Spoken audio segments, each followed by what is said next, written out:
Now, the greatest radio shows of all time.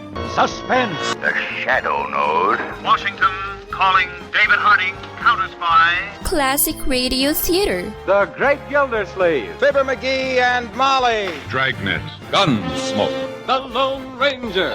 Now, step back into our time machine with your host, Wyatt Cox. Good evening, friends of the Inner Sanctum. Westerns on this Saturday with episodes of The Six Shooter with Jimmy Stewart, Have Gun Will Travel starring John Dehner, William Conrad as Marshal Matt Dillon in Gunsmoke, and Paul Sutton in The Challenge of the Yukon. And we'll wrap it all up in Wistful Vista with Fibber McGee and Molly. That's all coming up on this Saturday. This is the 27th day of December, 361st day of the year, just 4 days left in 2025. Charles Darwin embarked on his journey aboard the HMS Beagle on this date in 1831, where he formed the theory of evolution.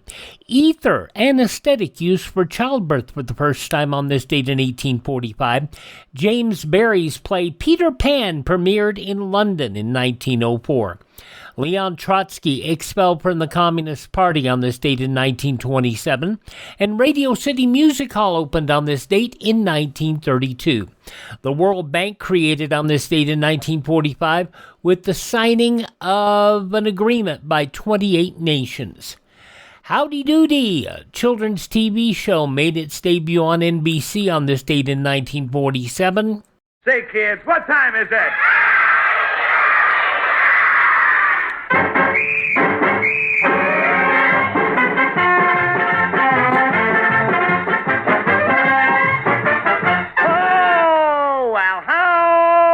Doody, kids, and howdy, Buffalo Bob. Well, howdy, Mr. Doody. And boys and girls at home and kids in the gallery, let's go.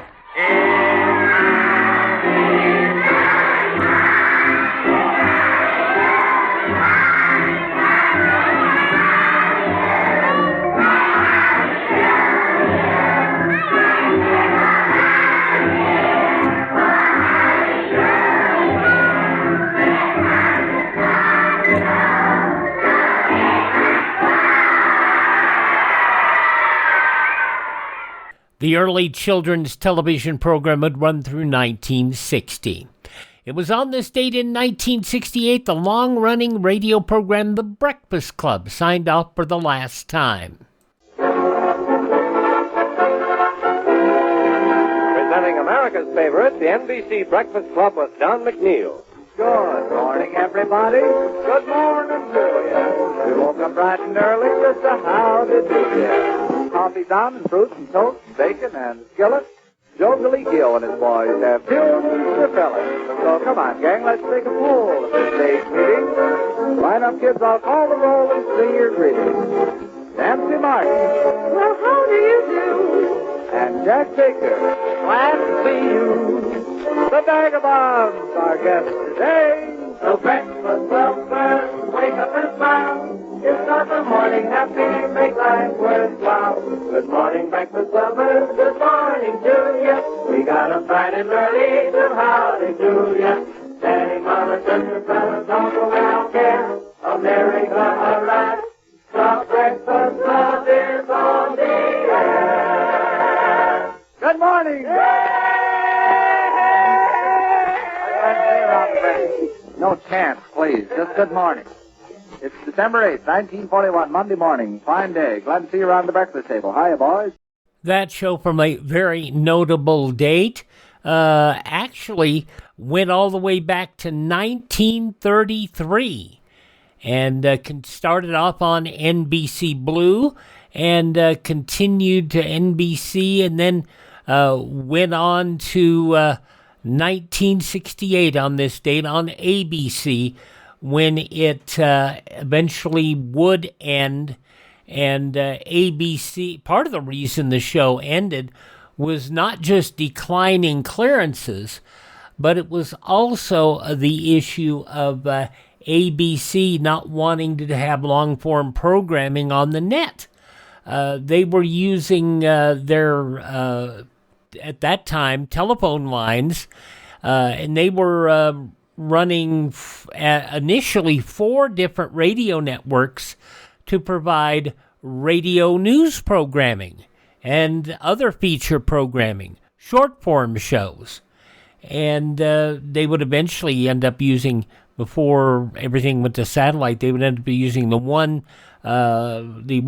telephone line that fed ABC programming to feed 6 different ABC networks.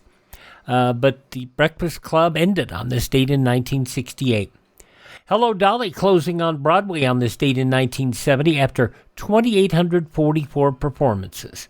In 1979, the Soviet Union seized control of Afghanistan, and Babrak Karmal replaced overthrown and executed President Habibullah Amin.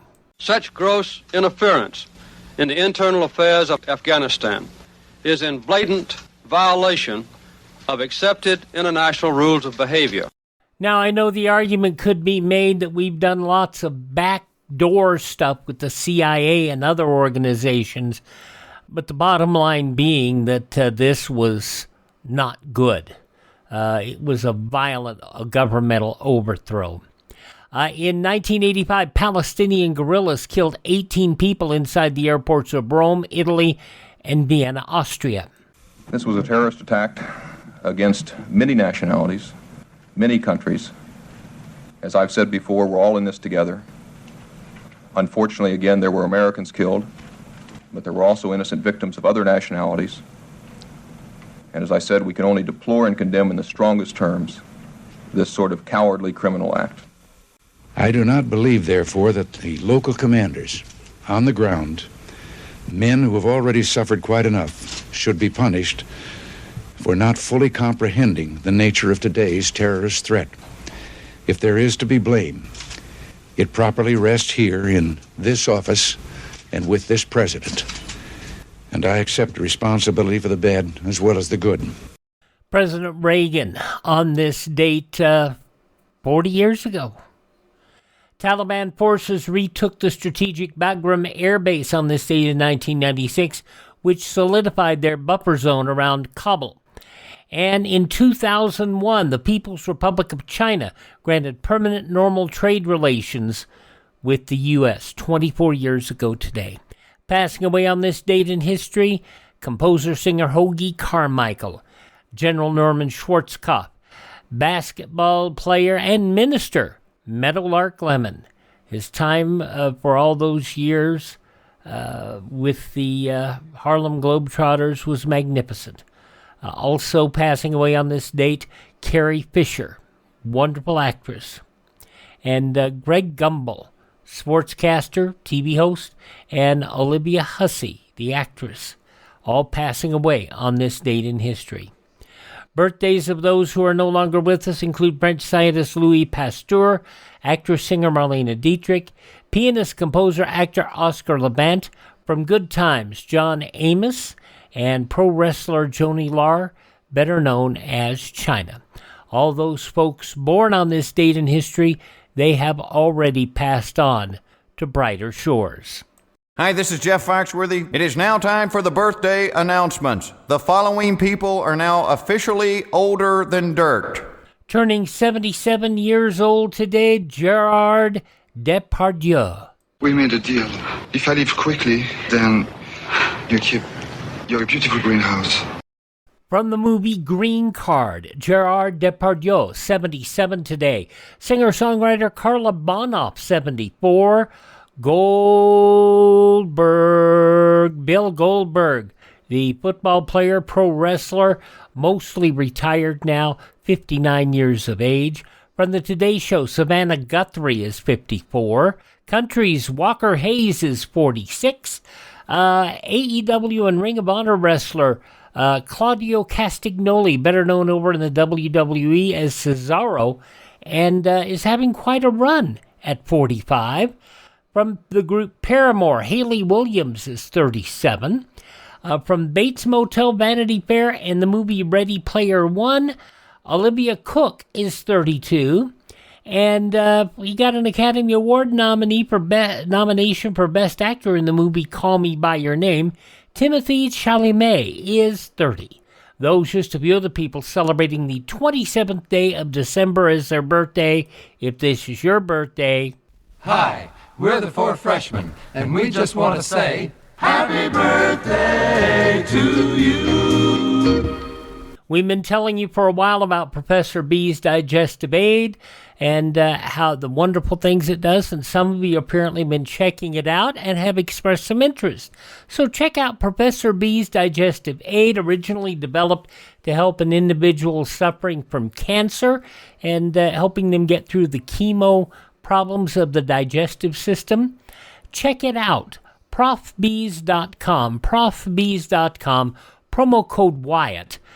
Totally natural honey and the apotheria herb. Check out the information. You can find all you need to know there about it, except one thing you need to know that I'll tell you, and that is if you use promo code Wyatt, W-Y-A-T-T, not only do we get supported from the folks there, but you also get a little bit of money. You get to save 10%. Best deal possible on Professor B's Digestive Aid. Go to profbees.com. That's PROFBEES.com. Use promo code Wyatt. You can get that information also in the show notes. You can also get that information at classicradio.stream. ProfessorBees.com. Please take care of your digestion so that it can keep taking care of you.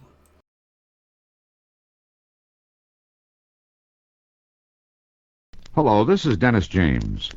Civil defense preparedness is important to all of us living in today's nuclear age.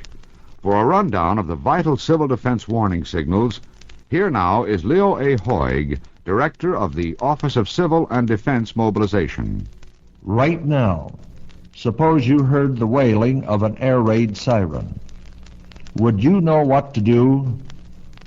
In order to protect yourself, you must know what the warning signals mean. There are two signals. The attack alert, a steady blast of 3 to 5 minutes. When you hear this signal, obey the instructions of your local officials and tune to Conrad 640 or 1240 on your radio. The other signal is take cover, a wavering tone or series of short blasts lasting 3 minutes. This signal means take cover in the best available shelter. Classic Radio Theater with Wyatt Cox, Jimmy Stewart, in the short-run program The Six Shooter. This goes back 72 years to December 22nd, 1953.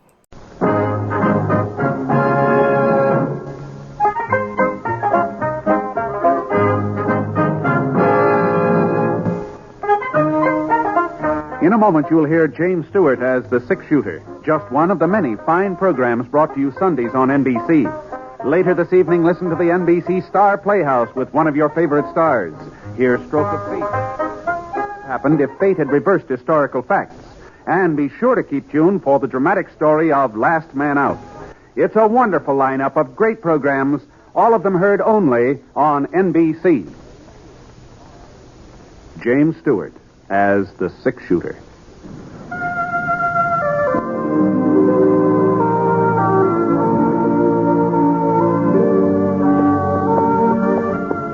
The man in the saddle is angular and long-legged.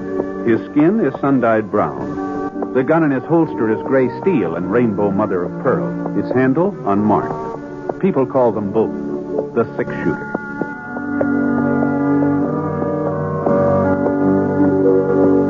The NBC Radio Network presents James Stewart as the Six Shooter, a transcribed series of radio dramas based on the life of Britt Ponsett, the Texas plainsman who wandered through the Western Territories, leaving behind a trail of still remembered legends.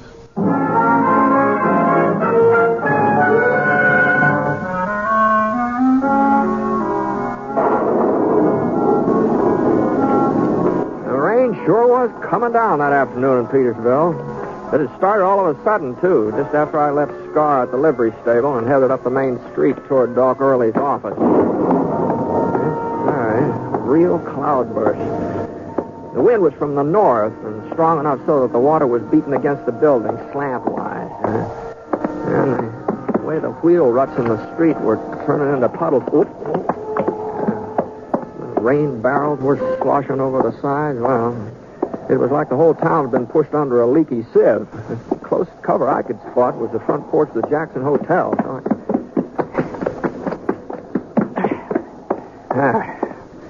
That's better.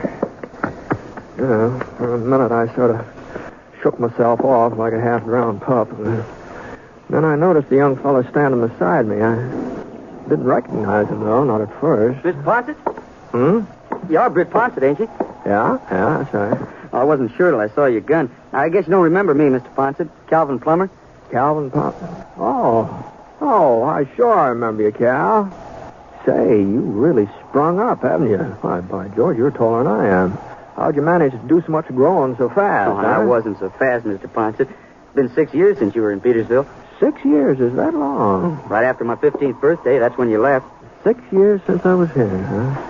Let's see, that must make you right about 21 years old, huh? Yes, sir. 21. Yeah, that's a man's age. It's supposed to be. Too bad everybody doesn't realize it. Well, sometimes it takes a while for people to get used to the fact that you've grown up. I guess so. How are your folks? Your Ma and Pa, how are they? Didn't you know, Mr. Ponset? Pa died last summer. Oh, well, no, I hadn't heard that.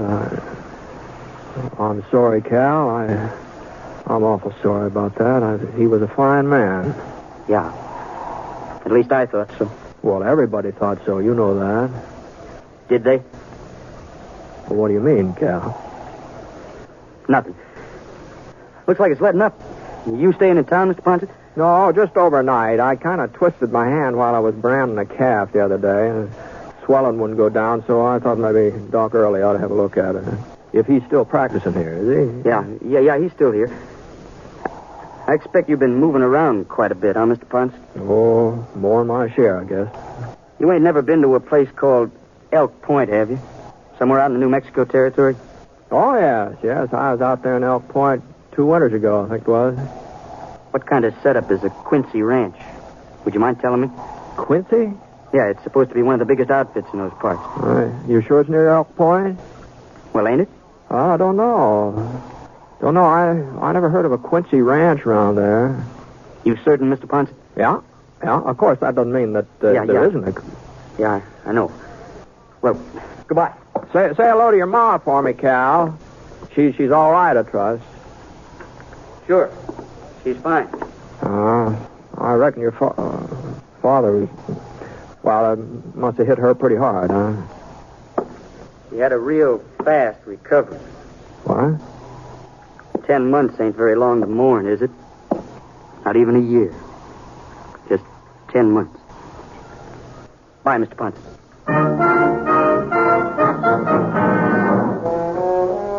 Well, Cal Plummer had done a lot more than just grow up since the last time I saw him.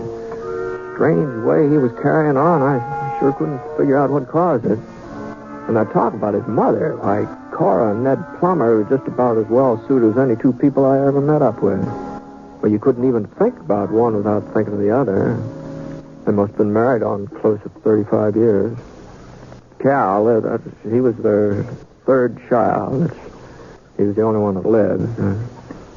Gee, Ned sure thought the world of him. Petersville wouldn't be the same without Ned. Rain had stopped now. It even started to warm up a little. And the mud puddles out in the street were giving off little whiffs of steam. So I went over to Doc Early's office. It was just around the corner from the hotel.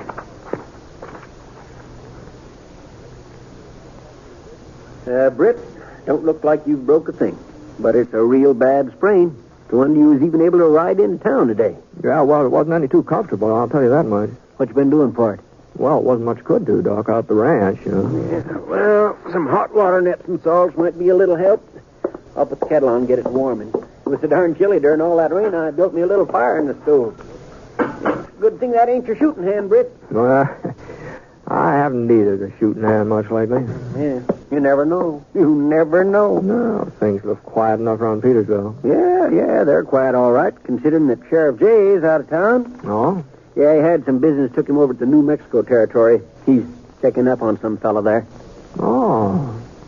Well, that's kind of a coincidence. What do you mean? Well, I just ran into Cal Plummer on the way up to see you, and he was asking me about New Mexico. That wasn't no coincidence, Britt. What? You see, the reason the sheriff went to Roswell, well, of course, officially he's picking up a prisoner, but the reason he went himself instead of sending somebody else is so he can do a little inquiring about Cal's new pa. New pa? Well, sure. Cora's married again. Didn't Cal tell you? No, he didn't. Yeah, I guess maybe he was just too ashamed to mention it. Why, that doesn't seem possible. Cora Plummer remarried. No, we was all mighty surprised. Nobody ever figured she'd look at another man, much less take a new husband, especially so soon after. Well, it was less than a year. Oliver Quincy, that's the fellow's name. Quincy, huh? Well, when did it happen, Doc? Let's see, about a month ago. Maybe 5 weeks. 5 weeks and 3 days. And it's as plain as day he married her, because she's got a little money. Ned left her a pretty well fixed ranch and all in cattle. Well, what about Cal? Oh, he came in some money, too. Enough for a good start in life. And Cal's a hard worker. He'll get along. I feel kind of sorry for him, though. You know, he just worshipped his pa. And Cora getting hitched again, well, it was sort of like a slap in the face to him. Yeah? Sounds like that water's boiling. Yeah, that ought to be hot enough for you. Now, what kind of a man is this Oliver Quincy? Is that his name, Oliver? Yeah, that's his name, all right. Oh, you know the type, Britt. Big fella, white hair, mustache, always smiling. Now, where'd that put salt? Oh, here we are. A real four-flusher. That's what he is. You can spot him a mile off. Dresses like a dude, uses a lot of fancy words. Move that stuff. Now, just let me... There. Now, just stick your hand in here. Right here. All the way, Britt, all the way. Heat's good for spring. Holy smokes, that's hotter than a furnace, Doc. Well, that's what draws out poison. You'll get used to it in a minute or so. It draws out the what? He claims to have a big ranch somewhere near Elk Point. Cora says he's worth more than she is. Well, maybe he's got her convinced, but he ain't fooling nobody else. Gee, that's hot. It could be the truth. If he's so well off, why are they living on Cora's property? Just answer me that thing. Yeah, I see what you mean. Guess that water's cooling off. Maybe I ought to pour in some fresh. No. That water's fine, Doc. That's just fine. It doesn't need to be a bit hotter. And the hand's feeling better already. Yeah, well, you leave it in a little while longer anyhow. Oh, it's feeling better. I reckon even Cora will get her eyes opened up when Sheriff Jay comes back from New Mexico. He'll have the truth about Oliver Quincy. Of course, it's going to hurt her some. A woman don't like the idea of finding out she's made a fool of herself. But it'll be better for her to find it out now than later. Well, I just don't see how this concerns the sheriff, Doc. Man who tells a widow woman a batch of lies and finagles around so he can get control of her property, that concerns the sheriff, don't it? Fella who do that, he might do a lot worse, Britt. He might do a whole lot worse. You just mark my word. All right, let's have a look at that hand of yours. Oh, sure, yeah. What? Oh, now, don't let the redness worry you. You ain't scalded. Swelling has gone down a mite. Well, I'll just wrap it up real tight, and in a day or so it'll be good as new. Swear I don't know how I'd get along without Epsom salt. Seems like they're a remedy for almost everything. Put old Lady Murdoch on 'em last year when her liver was acting up. 4 or 5 doses, and she ain't had a bit of trouble since. Why, she was even at the barn dance last Saturday carrying on like she didn't have no liver at all. Now, if you'll just hold out your hand, Britt.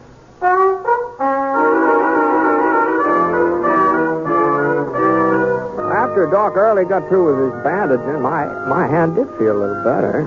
At least some of the throbbing seemed to go away. So I left his office and I wandered over to the hotel. By the time I got there, they were serving supper in the dining room. Not family style either. They had a real fancy layout. Separate tables with flowers on them. 2 waitresses wearing little checkered aprons sort of matched the tablecloths. Of course, when a place is all fixed up like that, they always make it up on you. You know, Well, you can figure on paying a little extra for your food when they have a place. Now, for instance, the steak I ordered, it was going to cost 35 cents. That's what it said on the menu, 35 cents. There, here you are, mister. Oh, thanks. Looks like you're going to have trouble cutting it. What's wrong with your hand? It's nothing serious. It's just a sprain. I guess maybe I should have ordered something I could spoon through. Want me to slice up the meat for you? No, I'll manage. I just get this thumb out of here. Yeah. I'll be all right. Well, if you want anything, just holler. Oh, thanks. Thanks, miss. I don't know why they give me the toughest steak in the whole kitchen. For 35 cents, you think you should have been... Howdy, Britt. Oh, hello, Doc. Were you eating here, too, tonight? No, Britt, I was looking for you. For me? Cal Plummer just come riding into town, says his ma's been shot. Been shot? Cora? That's what Cal says. He don't think it's too serious, but I'm going out the ranch now and see what I can do for her. Oh, of course, sure. Cal told me to bring you along. Me? What for? I don't know. He just told me to find you if I could and bring you. You did, huh? That's funny. Well, Britt, you coming or not? Well, I sure don't see where I figure in this thing, but if Cal wants me, sorry to drag you away from your supper. Oh, that's all right, Doc. I'm afraid I was fighting a losing battle with that steak anyhow.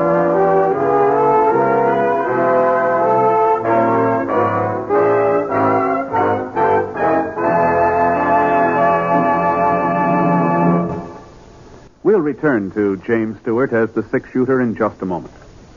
Every day, every one of us Americans has the satisfaction of knowing that right now we enjoy the highest standard of living in all history. And we've only begun, for it's a fact that our standard of living will rise still higher. And while we've made ourselves stronger economically, we've retained all of our basic freedoms. We work where we choose, we bargain collectively, contract our own affairs, and profit from our inventiveness and enterprise. That's the American economic system, and I'm for it. I'm sure you are, too. So let's keep things that way, friends. All of us.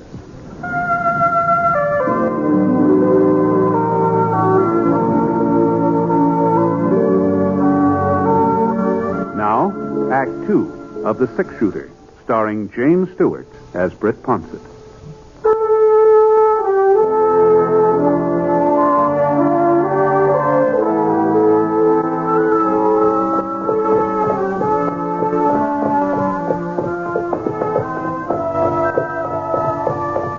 The Plummer Ranch was about half-hour ride east of Petersville. Real big outfit, too. Maybe, 50 square miles grazing land and all. The main ranch house just off the road was built inside. 2 stories tall with giant big windows facing out. I remember hearing folks tell how Ned Plummer had to send all the way up to Chicago to get glass big enough for those windows. There was a couple of lamps burning somewhere on the first floor. You could see little lights spilling through the draperies. And the rest of the place was dark. Oh, boy. Oh. And we left our horses in the yard, Doc and I. And he grabbed his satchel with the medical instruments, and we walked up to the carved mahogany door, the front door.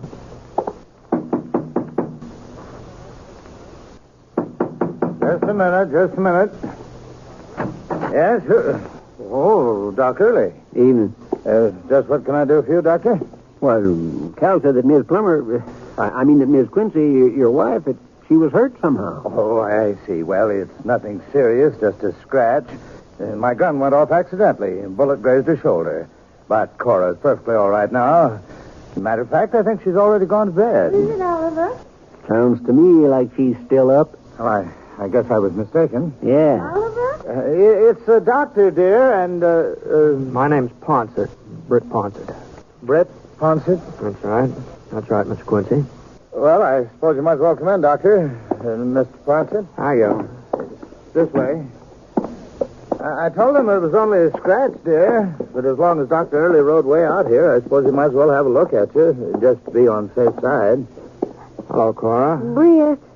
Why, what are you doing in Petersville? When did you get into town? This afternoon.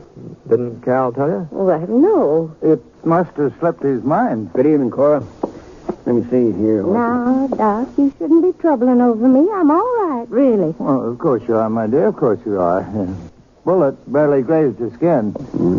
I'm afraid the good doctor doesn't approve of my bandage. No. It's perfectly satisfactory. At least it appears to be. I'd like to take it off, though. Make certain there's no danger of infection. You mind stepping in the other room, Cora? Well, Go ahead, my dear. Go ahead. I'll see you before you leave, Britt. Oh, sure. I'll wait around till the doc finishes out. Nice of you to ride out to Dr. Early, Mr. Fawcett. Imagine he appreciates having the company. Well, it wasn't his idea, Mr. Quincy. Oh? No, Cal asked him to bring me along. I'm afraid I don't understand. Mm-hmm. Well, I reckon that makes us even. Whereabouts is he, anyway? Calvin? I don't know. He hasn't been here all evening. He wasn't around when the shooting took place. It was not a shooting, Mr. Ponsett. It was an accident. Well, whatever it was. And Calvin was not here. I met up with him while I was riding into town to get the doctor, and he offered to save me the trip. Oh, I guess I was under the impression you said Cora didn't need a doctor. No, she doesn't. But at first, I didn't know how serious the wound might be. Then, when I got back to the house, I saw it didn't amount to anything. And by the time you and Dr. Early showed up, I'd forgotten the whole thing. That's why I was surprised to see you. For a moment, I couldn't think what you wanted. Your gun just happened to go off, huh? I was going to clean it. I thought it was empty. I guess I don't know too much about firearms. What make do you carry? Why... He doesn't carry any make, but I do. I hadn't seen Cal come into the front hall, so I didn't know how long he'd been standing there. He was holding a .45, using it to cover his stepfather. The gun wasn't moving either. Cal's hand was as steady as his eyes.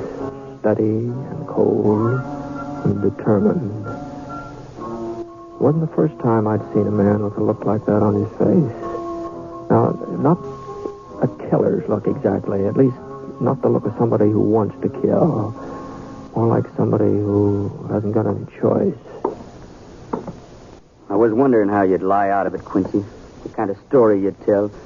You weren't very convincing either, considering all the practice you've had. Hey, Calvin, listen to me. I know how you feel. You haven't got the slightest notion how I feel. If you did, you'd have left town like I told you a couple of hours ago. Now, take it easy, Cal. I gave him warning, Britt. I gave him fair warning.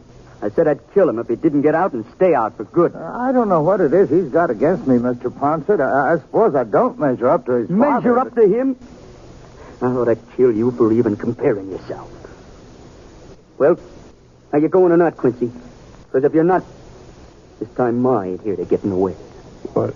Was that what happened before? Is that how she got shot up? It was his fault. He's got her so mixed up she doesn't see anything straight. She thinks he's fond of her the way she is of him. When she saw the gun, she ran forward, yelling and screaming. The way she grabbed my hand, that's what made it go off. I never meant to fire. Least of all, I never meant to hit Ma. But your Ma's all right, Calvin. The bullet hardly touched her. I don't believe... Is that true, Mr. Punch? That's right, Cal. Car's fine. Doc Early's in there now, just making certain. All right, Quincy. Start moving before she comes back. Now, hold on. Hold on a minute there now. This isn't any way to settle things. He's your mother's husband. She's got a right to know what's going on. You think I want her to know what a liar he is? That he never cared for? You think I want to break her heart? Well, what are you talking about, Calvin? I never lied to Cora. Never in my life. And where's that big ranch you're supposed to own and all the money you're supposed to have? What? Tell Mr. Ponsett about your holdings. He's been to Elk Point. And there ain't no Quincy Ranch. Oh, you're not making any sense, Calvin. I ain't going to stand around here arguing. Put that away, Cal. Not until he leaves. He gives me his word he won't be back. And if he don't keep his word... Cal? You don't figure in this, Mr. Ponsett. You got me out here. It was my idea. Well, nobody's keeping. This bandage isn't on my gun hand, Cal. He's got you fooled into being on his side, too. I didn't say that. Look, ain't there nobody that sees him for what he really is? All he's trying to do is to get his hands on what my father left. Dad worked hard. All his life he worked hard. And when he was dying, he told me to look after Ma. Told me it was my job. Well, I'm going to do my job, Mr. Ponsett. And nobody's... You made enough trouble for one night. I'm sorry, Ma. Didn't want you to be here. Didn't want you to find out. Found out what? My son's turned into a lunatic? I'm only doing it for you, Ma. For me? Do you think you're helping me by carrying on like this?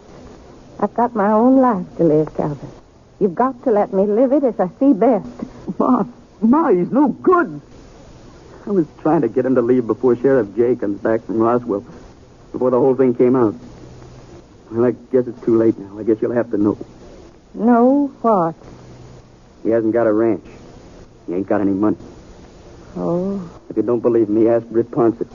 He only married you because of what Pa left you. No, all I said that I didn't know of any Quincy Ranch near El Point. That's all I said. I haven't been around there for a couple of years. Maybe by now. Well, there ain't no such ranch now either. Is there, Quincy? Well, no, of course not. There you see, Ma. Calvin, listen to me. He's admitting it, Ma. Why don't you face facts?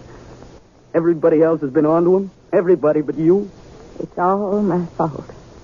I should have told you in the first place. I know that Oliver isn't rich. I never thought he was. You never thought... Ma? Well, maybe Doc and I'd better get going, huh? No, I'd like you to stay, Brent. Calvin is right about one thing, though. I've been making a fool of myself. What's worse, I've been making a fool of Oliver, too. Now, Cora. You see, Calvin, I've known Oliver for a long time. Your father and I, well, we were all friends back in Kansas. All three of us. Of course, that was before I married your dad. You've known each other all these years? Once, Oliver asked me to marry him. But I chose your father. And I've never been sorry I made that choice. I guess you know that, Ollie. Well, sure, Cora. But after Ned died, well, it was like part of me had died, too. And I felt all hollow and useless, lonesome. Not a very romantic way of putting it. Lonesome, but that's how I felt. Like I couldn't go on by myself. Oh, you did your best, son, to keep me from thinking about your father and about myself. But it wasn't enough. And I kept remembering what your father said when he first took sick and he knew he wasn't going to get well. He said he'd take it as a compliment if I was to marry again, that it would mean our marriage had been a good one. But more than that, I think he knew I wasn't the kind to live alone. So I wrote to Oliver, asked him to come out to Petersville just for a visit. And then, well, us getting married was my idea. Well, your idea, Cora? Ollie was afraid of what folks would think. Me having this ranch and him not worth very much. He's afraid they'd get the idea he was marrying me because of my money. So I told everybody that he had a ranch of his own, even bigger than mine. Boy, Cora. Oh, I was just trying to make it easier on him, Britt, so he wouldn't be embarrassed, uncomfortable. Of course, Oliver didn't know what I was up to. You shouldn't have done it, Cora. I'm sorry, Ollie. But I'm not sorry I married you. Oh, my. You've got to understand, Calvin. It's true. I'm an old lady and a foolish one.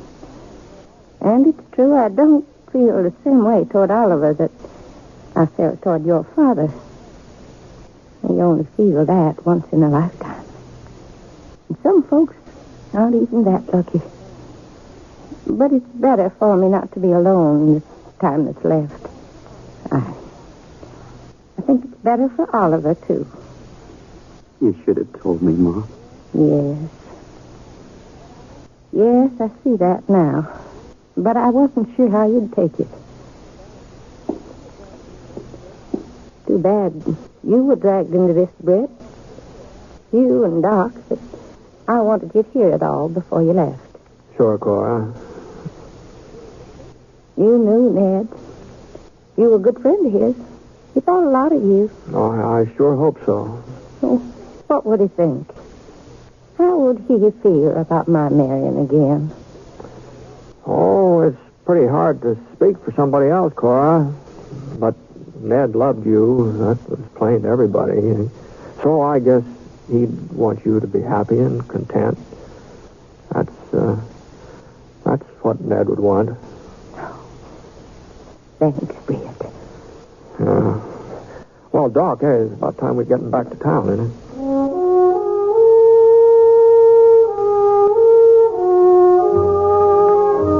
After after that, I guess Cal and Oliver started hitting it off real well. Anyway, the last time I was through Petersville, folks were all talking about how much Oliver Quincy had done for the Plummer Ranch. Practically doubled the size of the herd, and now he was building a house down on the south pasture for Cal to live in when he got married. As for Sheriff Jay's story about Oliver not owning any property around Elk Point, well, the people just wouldn't believe that, that's all. The sheriff just hadn't done enough checking, that's all. A man like Oliver Quincy, why, he just had to be rich. It was written all over him.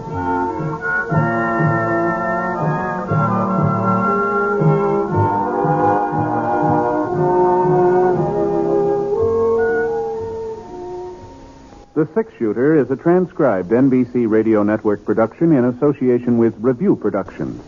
It is based on a character created by Frank Burtz and is written by him. Mr. Stewart may soon be seen in the Universal International picture The Glenn Miller Story. Others in the cast were Virginia Gregg and Jean Tatum, Robert Griffin, Parley Bear, and Bert Holland. Special music for this program was by Basil Adlam, and the entire production is under the direction of Jack Johnstone. All characters and incidents were fictitious, and any resemblance to actual characters or incidents is purely coincidental. This is Hal Gibley speaking.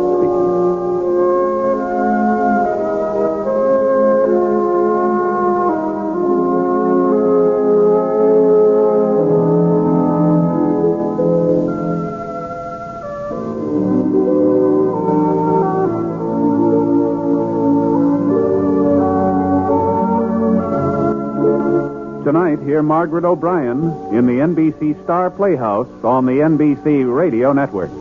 From 72 years ago, December 27th, 1953, James Stewart, The Six Shooter. You know the great thing about that show?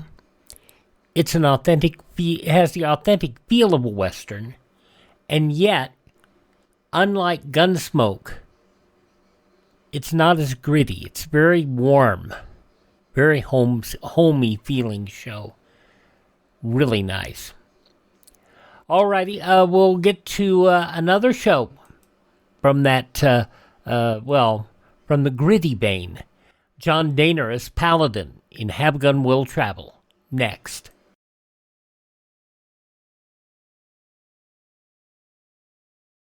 This is Dennis James. Here is Leo A. Hoig, Director of the Office of Civil and Defense Mobilization, who has a message for you about the importance of local community planning for survival in the nuclear age. In case of nuclear attack on the United States, your local officials will have a tremendous responsibility. It is at the local level that the attack will first strike, and that actions for the survival of people will be directed. That's why it's so important that your local government have plans ready to swing into action. Over 2,200 communities have such plans. Does yours? You must know what these plans are. Contact your local city officials. Learn their plans. Then make your home protection plans accordingly. The community that is prepared can survive any emergency. Planning by our governments means greater preparedness, greater safety for us all. We continue now on Classic Radio Theater with Wyatt Cox with an episode of Have Gun Will Travel, program that was done on television and then moved to radio. Richard Boone played Paladin on television. On radio, John Dehner did Paladin and did quite the job of the show. In fact, many of the scripts on Have Gun Will Travel were adopted from the television show, but a large number were made specifically for the half-hour radio show. In fact, this show had something that the TV show didn't have, and that was a conclusion. Of course, you heard that a few weeks ago. Let's listen to this episode of Have Gun Will Travel, 66 years ago today, December 22nd, 1959, The Marriage About Face.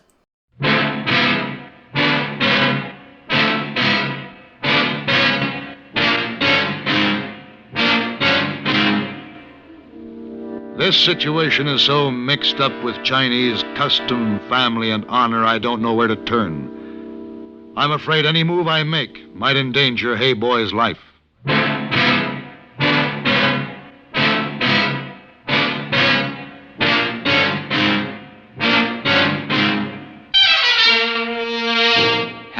Gun Will Travel. Starring Mr. John Dehner as Paladin. San Francisco, 1875. The Carlton Hotel, headquarters of the man called Paladin.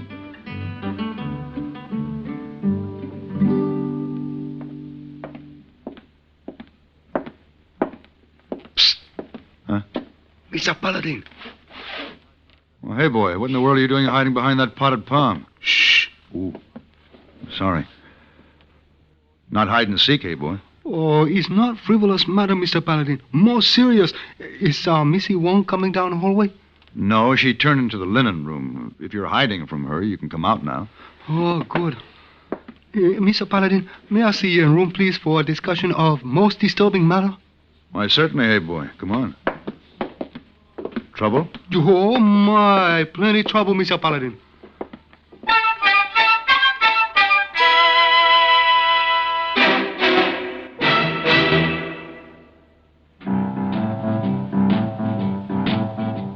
Talk about best-selling records. Here's a familiar tune about America's best-selling filter cigarette, Winston.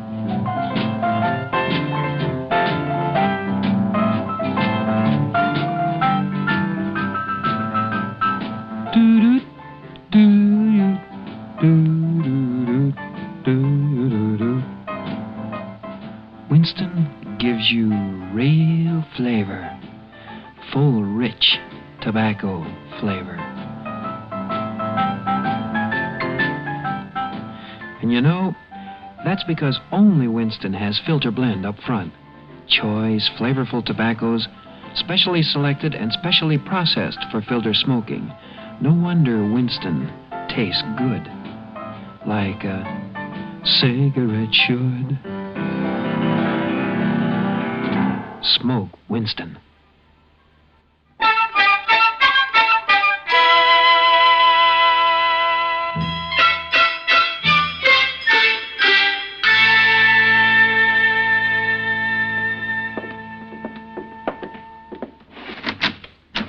Go on in, hey, boy. Oh, yes, sir. Now, what's the idea of trying to dodge Miss Wong? What have you been up to this time? Oh, Mr. Paladin, hey boy cannot come face to face with Miss Wong at this moment. Hey boy confused. Hey boy crushed under a weight of most distressing problem. Oh, come now, can't be that bad. Oh, yes, sir, it's much worse. Here, this letter come from China today for hey boy. Huh? Oh, I see. Well, of course, I could probably make a more intelligent comment if I could read Chinese. Oh, Mr. Paladin, this is letter from Mei Jen, or how you say, go-between? Go-between? Yes, sir. Or the same like the marriage broker. This letter say go-between is come to San Francisco to settle arrangements for hey boy's marriage to his betrothed. Your marriage to your betrothed? Yes, sir, Mr. Paladin. That's what it says. Well, no wonder you didn't want to face Miss Wong. Hey, boy, do you think you've been exactly fair to her, considering you're engaged to be married to a girl in China? Oh, but, hey, boy, forget all about engagement to marry. Oh, now, wait a minute. An engagement to marry is not the sort of thing that just slips one's mind. Oh, Mr. Paladin, you no understand. Well, shall we try again? Marriage contract made when hey, boy, 9 years old. Hey, boy don't know girl, never see girl. Parent make deal. Oh, like that. When hey, boy 15, he come to America. Oh, so different, many things happen. He forget. Yes, I see. Hey, boy, like America. Hey, boy, like Miss Wong. But now come go between those settled arrangements for marriage in China with girl hey, boy never seen. Hey, boy must leave America. Hey, boy must leave Miss Wong. And, oh, my. Surely you're not obligated to go through with this thing. Well, here is most distressing problem, Mr. Paladin. Hey, boy, mother, father, now dead. But aunts, uncles, cousins, girl, father, mother, aunts, uncles, cousins, all live in same village in China. And hey, boy must do nothing to make her lose her face. And, hey, boy in pretty pickle, huh? Yeah. You help, maybe? Well, I don't know. It's a little out of my line, hey, boy, but I can try, I guess. Oh, thank you, Mr. Paladin. Well, it seems to me, hey, boy, that you're going to have to make a stand. Make a stand? That's right. Now, I realize how important it is to save face and to avoid bringing dishonor to the families, but you'll just have to be firm. What's the girl's name? Her name, May. Her father, Guy Kung. Guy Kung. Any connection with the Guy family here in San Francisco? Oh, yes, sir. Is it the Guy family that controls the Guy Sun Yap Tong? Yes, sir. Same family. I guess that's the most powerful tong in San Francisco's Chinatown. Oh, yes, sir. Well, they can call it a Chinese Mutual Benefit Association, but I guess you know as well as I do that they have their fingers on every underworld activity on the Barbary Coast. Yes, sir. Oh, wait a minute. How about Guy Kum Ho, the Tong Hatchet Man, also known as Bloody Pete? Oh, Bloody Pete. He May's brother. Ooh. Well, you see, Mr. Paladin, very essential, hey, boy, not bring dishonor to family. Oh, yes, I'm beginning to understand. Losing face takes on a new meaning. You tangle with Bloody Pete, and you're apt to lose your whole head. Oh, my. One thing, hey, boy, you're going to have to face Miss Wong and explain this whole thing to her. Oh, no. Oh, yes. Oh, my.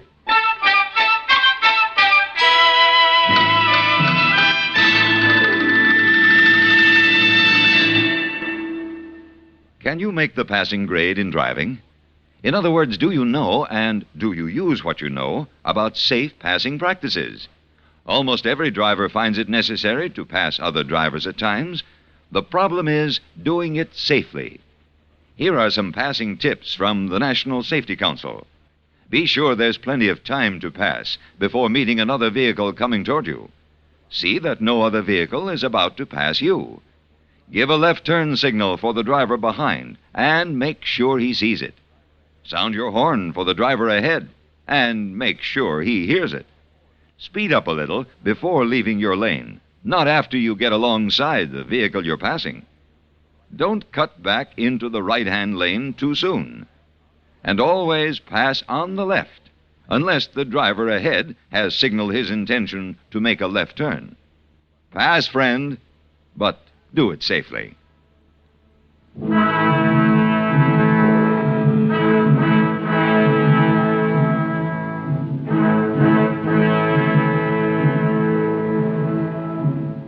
I wanted to help, hey, boy. But when I began to weigh the odds, I was doubtful of success. The opposing force was too strong. 4,000 years of custom and tradition, and the most powerful organization in San Francisco's Chinatown, the Guy Sung Yap Tong. Even more discouraging was the fact that Hey Boy's prospective brother-in-law was none other than the highbinder known as Bloody Pete, chief of the Tong's professional murderers. I felt I would never fully understand Chinese custom, but I knew all I needed to know about killers. I thought about it all through the night, and in the morning it seemed so hopeless that for a moment I allowed myself to wonder what San Francisco would be like without Hey Boy. It was very depressing. Also, I hated the thought of facing poor little Miss Wong. Come in. Oh. Good morning, Miss Wong. Good morning, Mr. Paladin. All right, clean rooms now? Oh, yes, of course, Miss Wong. Go right ahead.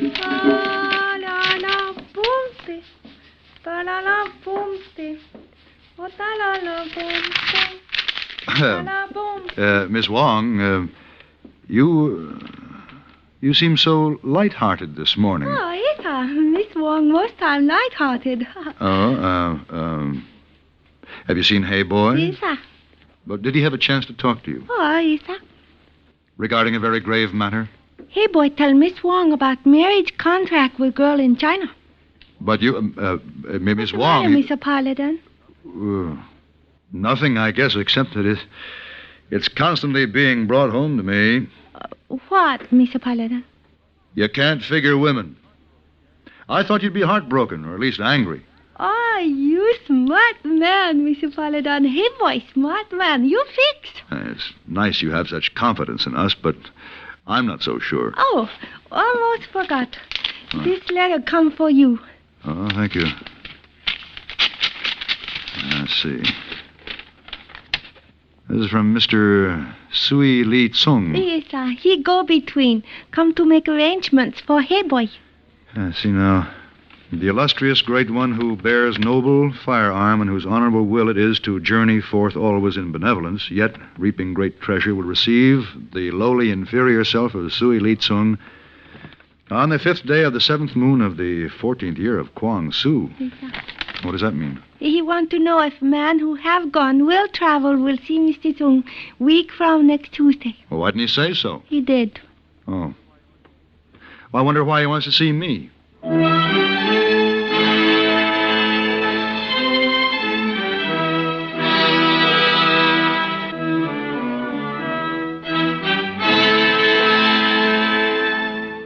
On Tuesday, the 5th day of the 7th moon of the 14th year of Kwang Su, I served tea to the lowly inferior self of Sui Li Tsung. Mr. Tsung was a short, round man with a smooth, plump face and shrewd eyes. He wore an elaborate purple brocade robe and carried a delicate ivory fan in his small, dimpled hand. The fan fluttered continuously as he talked, and he talked a great deal. But as the afternoon wore on, I wondered when he was going to say something. Excellency, this pitiable one is indeed honored to be at one time know the pleasure of such a cup of tea and to realize its pleasure in the presence of the esteemed one. Yes, may I fill your cup, Mr. Tsung? No, thank you. The great one of benevolent travel has been the giver of vast treasure to have permitted this unworthy to share his costly time thus far. Oh, well, I'm sorry you have to be leaving. Alas, the joy of such a meeting, rare and precious as it is, must, like all good things, come to an end. Deplorable one that I am. What? So entranced was I with the delight of each passing moment partaken in the presence of the noble one, that this poor muddlehead has experienced a lapse of memory. But now it comes to me, a matter to bring to the great one's attention. Sit down, Mr. Tsung. So, now maybe we'll get to the point. I beg your pardon? What's on your mind? I'm sure you didn't ask to come up here today so we could have a cup of tea together. If the great one will only allow this unworthy Please, Mr. soul... Mr. Tsung, I don't wish to be rude, but if the unworthy one doesn't wish to waste any more of the great one's costly time, let's stop all this nonsense and get down to business. Now, what do you want? Very well, to business. We will discuss conditions of the wedding of Kim Chang. Hey, boy. Yes, Hey Boy, the small name by which he is known to you. Now, you, as his benefactor... Benefactor? I'm his friend. We will assume that as his friend, you will in this case wish to place yourself in the position of benefactor as well. Now, there's the matter of the prescribed wedding gifts you're offering in the tradition to the family of the bride. Well, I don't understand, Mr. Tsung. Is it according to tradition to go outside the immediate family in this case? Gi Kung, father of the bride, is generous enough to allow you as benefactor to share in their rejoicing. I see. May is the only daughter of Gi Kung. In view of this fact, he feels that besides the conventional ceremonial gifts, there should be an offering of substantial reality. How substantial? I believe he estimates in American dollars 5,000 would be of sufficient substance. Well, Mr. Tsung, it is more than kind of Gi Kung to permit me to take part in this happy occasion and to share in his rejoicing to the amount of a $5,000 donation. But, you see, I'm opposed to this marriage. And if there's anything I can do to stop the ridiculous thing, I will. Oh, my. That would be most unwise.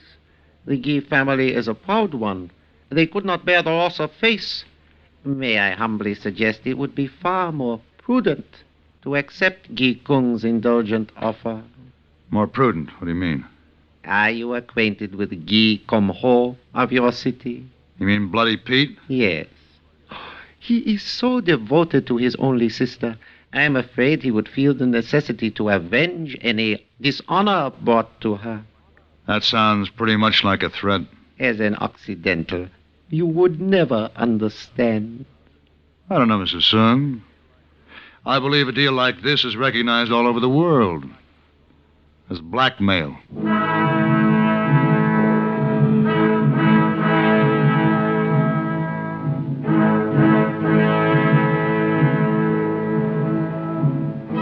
When I mentioned blackmail to Sui Li Tsung, he merely smiled, bowed his head a couple of times, fluttered his fan, and assured me that the lowly one's soul had known a feast in the time spent in the illustrious one's presence, or something like that, and he left.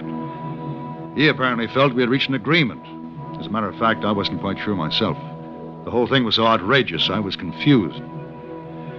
Several weeks passed, and we heard nothing from the Guy family. I was getting anxious. Hey Boy was getting pale and thin. Only Miss Wong seemed undisturbed. You not finish your breakfast, Mr. Paladin. I don't have much appetite. This situation with Hey Boy seems to me I should be doing something. Oh, poor Hey Boy. I'm at a loss, Miss Wong. I'm afraid any move I make may endanger Hey Boy. Bloody Pete, bad man. Well, even if I faced him, there'll still be the rest of the Gi Sung Yap Tong to uphold the honor of the family. I can't fight them all. Mr. Paladin, you fool around with all customs. You have to fight all China. You believe in this stuff, Miss Wong? Miss Wong, Chinese girl. Miss Wong understand, but Miss Wong raised in missionary school. Miss Wong think different. You don't seem to be as upset about all this as we are. Miss Wong know one thing. Girls, girls. Boys, boys. Well, yes. I've been aware of that for some time. Hey boy, not see girl in China. He not want to marry. He like Miss Wong. Yeah? Girl in China, not see hey boy. Maybe she not want to marry. Maybe she have boyfriend. Oh, Miss Wong, as I understand it, doesn't work that way. No. Chinese girl wouldn't dare go against her parents' wishes in a case like this. That would really bring disgrace on the family. Sometimes Chinese girl do, Mr. Paladin, sometime. Well, I don't think it's anything to depend on. We wait and see. Mr. Paladin! Mr. Paladin! Oh, that's Hey Boy. Come in, Hey Boy. Oh, Mr. Paladin. What's the matter? Downstairs, in lobby, come this way. Bloody Pete, Sui Li Xiong, many men carry baskets on shoulders. Oh, many things. You mean they're coming up here? Yes, sir. Well, don't worry, Hey Boy. They wouldn't dare start anything here in the hotel. Oh. I can't see what reason it. Well, anyway, I'd better have my gun ready. They here already, Mr. Paladin? Well, we'll see what they have to say. Right now, you just stand back, both of you.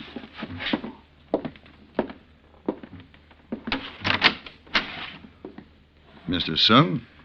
Most illustrious one, I come with bowed head to your door as escort to the first son of the House of Gi, who walks in shame to this meeting. What are you talking about? May we enter? Oh. All right. Just you, Sung, and the first son of the House of Gi here. Your gang can stay outside. All right, now, what's on your mind?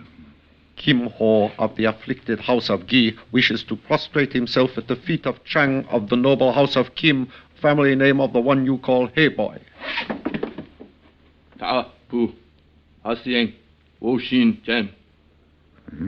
at that. I never thought I'd see the day Bloody Pete would be kneeling in front of Hey Boy. What did he say? He say, I'm not a human being. Very sad thing to say. Oh, Mr. Paladin, what happened? I'm not sure, Hey Boy. What's the meaning of this, Sung? The House of Gi mourns the loss of its only daughter. Hey Boy's betrothed? You mean she's dead? She is dead to the House of Gi. She has brought shame and dishonor to her family and brought a great wrong to bear on Kim Chang, whom you call Hey Boy. How?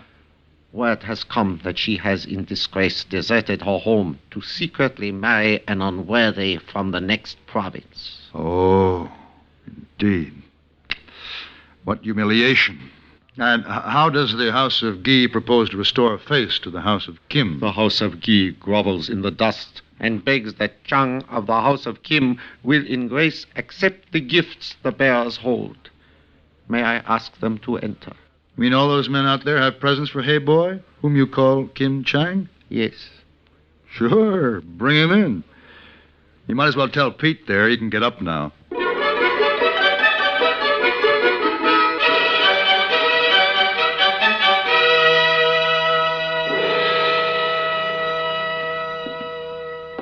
Well, that's quite a windfall, Hey Boy, all those gifts. Oh, yes.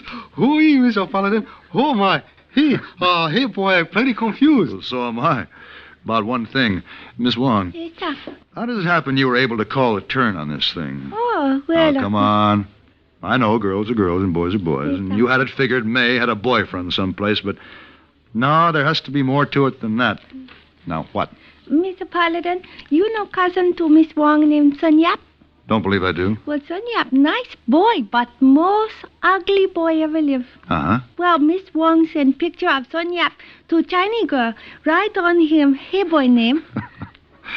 So she thought it was a picture of Hey Boy? Oh, yes, Miss Wong only take chance, but Miss Wong think maybe Chinese girl rather lose face than spend all lifetime with face of Son Yap. See? Oh, good, please, must get to work. Da-da-da, boom, da-da-da, boom. Women. Oh, you saw me, Alvie. Whew, women.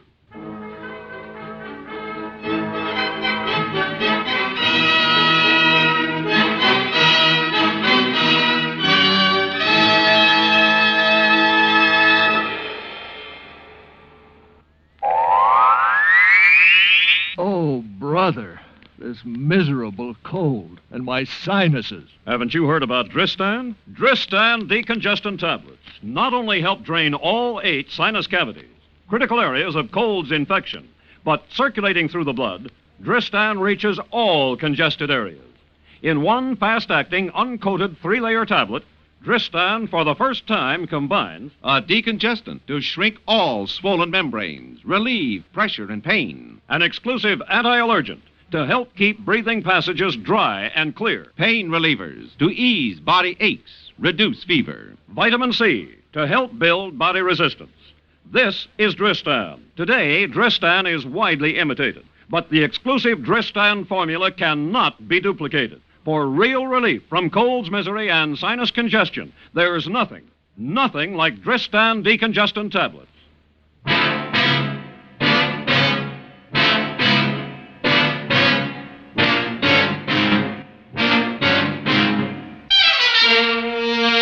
Have Gun Will Travel. Created by Herb Meadow and Sam Rolfe, is produced and directed in Hollywood by Frank Paris and stars John Dehner as Paladin, with Ben Wright as Hey Boy, Virginia Gregg as Miss Wong, and Edgar Barrier as Sui Li Tsung. Tonight's story was specially written for Have Gun Will Travel by Ann Dowd.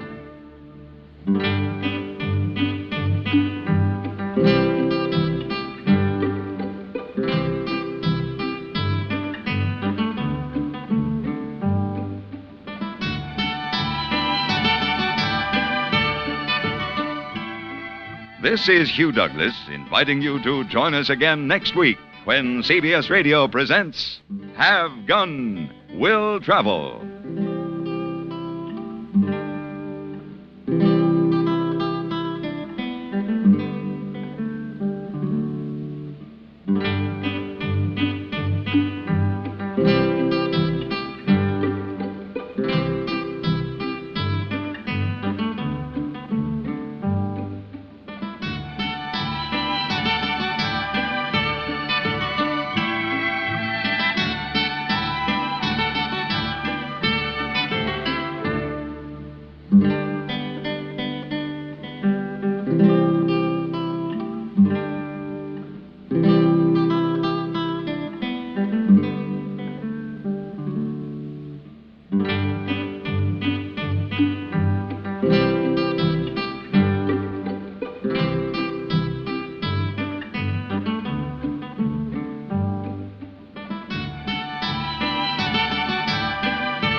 Never, ever, ever underestimate the tenacity of a woman, particularly when it comes to making sure that the man she loves will hang around. December 27th, 1959, 66 years ago, Have Gun Will Travel on Classic Radio Theater with Wyatt Cox. On our Sunday show, we will have Jack Benny and Dean Martin and Jerry Lewis with their guest Dale Evans. We'll also have a 1952 episode of Dragnet, The Big Mask, and an episode of Suspense, Mr. and Mrs. Frank Lovejoy, the 32nd of December. On Monday, comedy with Amos and Andy, George Burns and Gracie Allen, and the Lux Radio Theater production of The Bride Came COD. More comedy on Tuesday, another episode of Amos and Andy, The Great Gildersleeve, My Favorite Husband, and Abbott and Costello. For New Year's Eve, we'll go to a New Year's party with Phil Harris and Alice Faye. We'll also have the Jack Benny program from 1944, Fibber and Molly from 1940, and Father Knows Best starring Robert Young from 1953. On Thursday, the Screen Guild Theater production of Mr. and Mrs. Smith from 1945, Mr. President from 1950, and the new Edgar Bergen Show from 1956 with his guest Lou Ayres and some very interesting things that you did not know about the fine actor. On Friday, Gene Hersholt is Dr. Christian, also from Oklahoma City, Dark Fantasy. And then an episode of X-1, The Moon is Green. And we'll wrap it all up with Sir Ralph Richardson and Sir John Gielgud as Sherlock Holmes and Dr. Watson from 1955. A week from today, we'll have Crime with Jackson Beck as Philo Vance, Calling All Cars from 1934, an episode of Escape, The Pistol, and a 1960 episode of Suspense, John Dehner as the narrator in 0 Hour. That's all coming up the week ahead here on Classic Radio Theater with Wyatt Cox. Visit anytime classicradio.stream to support the podcast. Coming up next, William Conrad as Marshal Matt Dillon in Gunsmoke.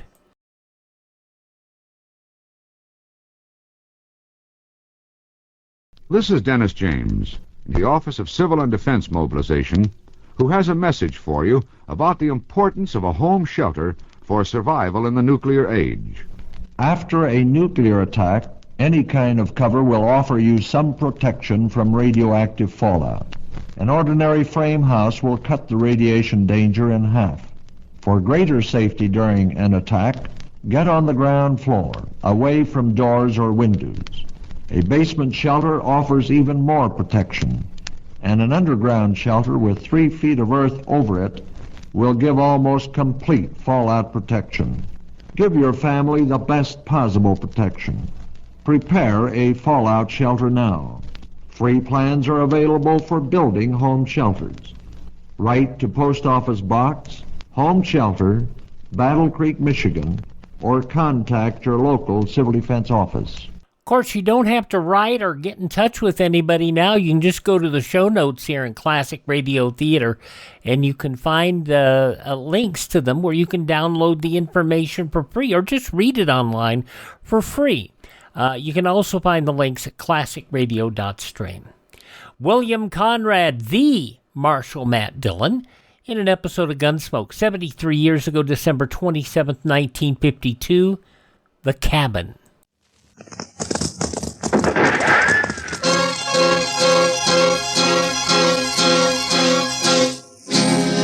Around Dodge City and in the territory on West, there's just one way to handle the killers and the spoilers, and that's with a U.S. Marshal and the smell of Gunsmoke.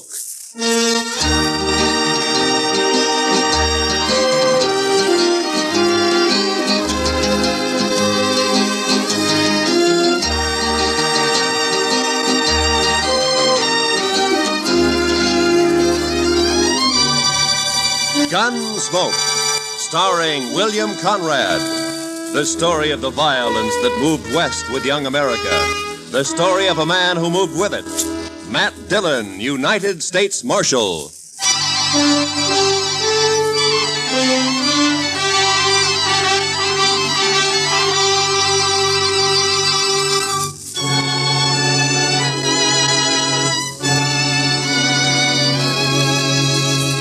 It was over 100 miles back to Dodge, but I figured I could make it easy in a day and a half.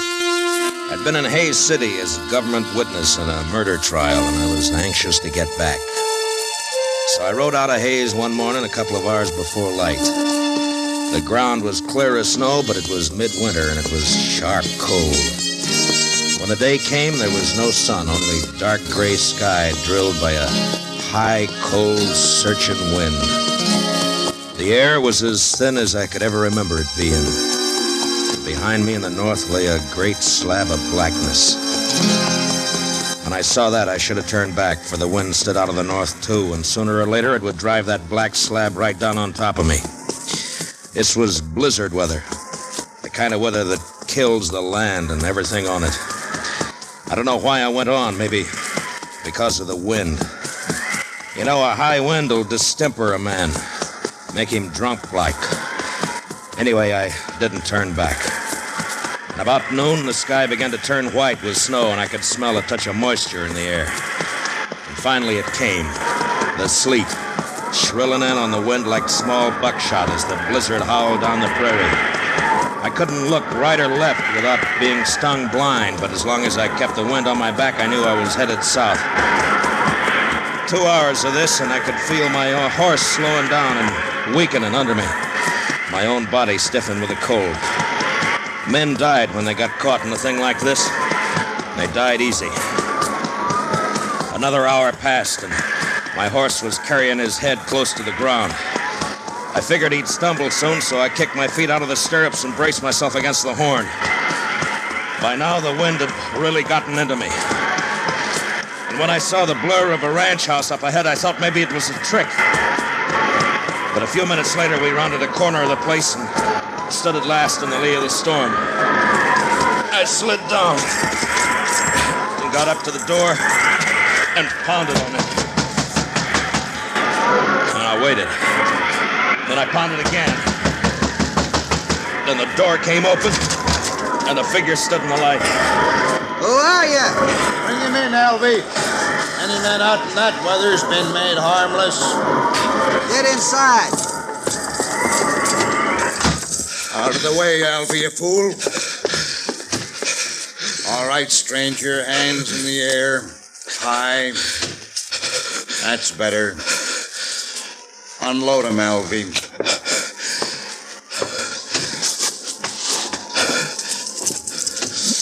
Nice gun, Hack. Real nice gun. Shut up. Now, take him down, stranger. You can come up to the stove now, but don't try nothing. I'll cut you in half with buckshot. He was a burly man with flushed cheeks and a wild red beard and a great shock of red hair. Even his hands and fingers bristled with it. He sat on a stool by the stove, a shotgun across his knees. And his eyes never left me. The other one, Alvie, had a body of an underfed boy, but he was completely bald, and his skin was tight and dry. He looked like a naked skull. And his eyes, well, something had touched Alvie. You look half froze, stranger. You must have wanted something real bad to go out in weather like this. I never saw him around here before, Hack. He's a stranger, Alvie. He don't belong around here. Of course, we don't know everybody, but I seen a few, and I never seen him before. Maybe he's seen you, Alvie, somewhere. Not me. He never saw me nowhere. How do you know that? Maybe he was just looking for some cows and got lost in the storm. You're just a kid, Alvie. I always said you don't know much. Belle! Belle, get on out here. She was a pretty girl, but with a dark, half-wild look that I'd never seen before in a woman. Her eyes jumped from man to man and then came to rest on me, fixed and curious. And then after a moment, she looked away and moved into a chair across the room. Supper ready, Belle? It's awful cold out. You recognize him, Belle? You ever see him before? Nope. You're sure now? Maybe Hayes City. Maybe you saw him up there sometime. I don't know him. You're sure? Yes. If you're lying to me, you know what I'll do to you. I never saw him before. He come in here half froze, right out of the blizzard. Must have been looking for some cows and got lost. Shut up, Alvie. We don't know what he's doing here, Belle. Why shouldn't a man get out of the storm? Even in here. That's enough. All right, stranger, we never saw you before. We don't know who you are. And as soon as I think you're lying, I'm going to blow a big hole in you. What about my horse? I'd like to put him in the barn if you've got one. Alvie? Oh, now, Hack, I ain't going out there. I'd freeze. And the horse will freeze if you don't. It's his horse. We might need it. Go on, Alvie, before I get cross. All right, I'll go. I don't know why a horse is so important.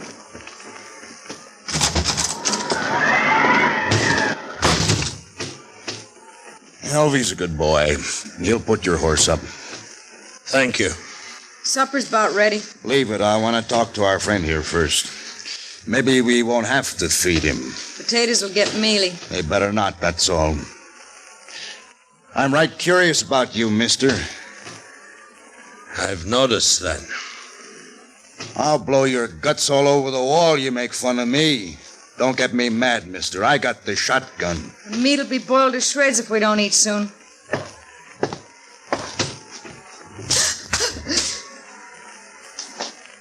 You just won't understand any other way, will you, Belle? What is it you want to know about me?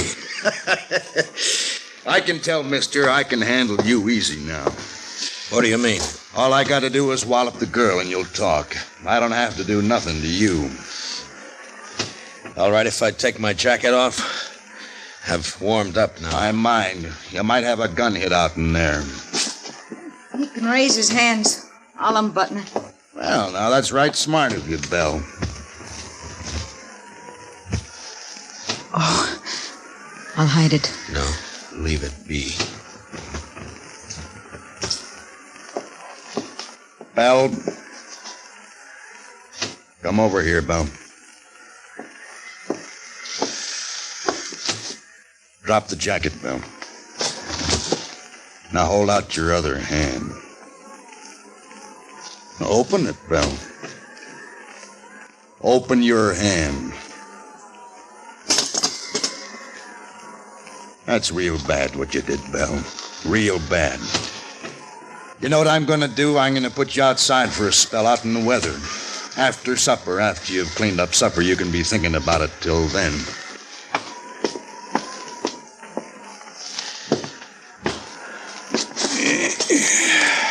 United States Marshal.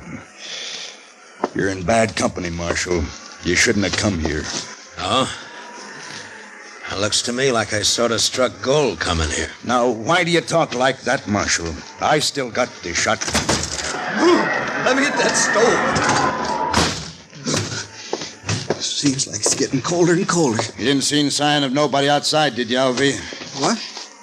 Who? Somebody might have come along to cover the marshal here, it's all. Marshal? What marshal? Me. I'm a marshal, Alvie. Shoot him, Hack. Shoot him. Shut up and answer me. Was there sign of another horse footprints, anything like that? Ah, I didn't see nothing. Maybe you didn't look. Would I have walked in here the way I did if I'd been after you people? Maybe your head got muddled with the cold. Where'd you ride from, Marshal? Hayes City. Left there this morning. It was a fool thing to do with a blizzard coming up. Maybe. Did you think you could get the jump on us easier in a storm? Was that it, Marshal? Yeah. You knew we'd be trying to keep cozy in here. I'm curious, Hack. What are you and Alvie on the run for? Don't you tell him, Hack. I don't trust him at all. Alvie, it'd be mighty dull without you, boy. Don't laugh at me, Hack. Now stop it. I don't like laughing. You know that, Hack. And don't you do it no more. I got ways. Yeah, I seen you and your ways. But don't try 'em on me, Alvie. Maybe I won't. Look, Alvie, now you don't understand. It's all right to tell the marshal about us. He ain't going nowhere. No? No, of course not. We'll kill him, Alvie. We'll kill him and bury him somewhere. Sure. Now, why didn't I think of that? 'Cause I do the thinking for us, Alvie, that's why. Now, what was it you like to know, Marshal? Stop playing games, Hack.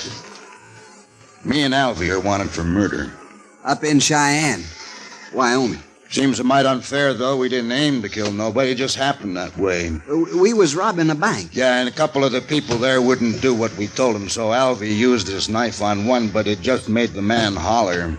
You could hear him all over town. And we had to shoot our way out after that. Must have killed 3 or 4 people. I know I killed 2. Worst of it was, Marshal, all we wanted just then was some money. We didn't care about killing anybody. But you know how it is, Marshal, when you're robbing a bank and all. Yeah, sure. No, I don't suppose you do it that. Anyway, we're wanted for murder, and we didn't even get any money. Nary a dollar.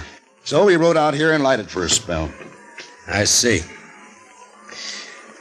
What about Belle? And whose place is this, anyway?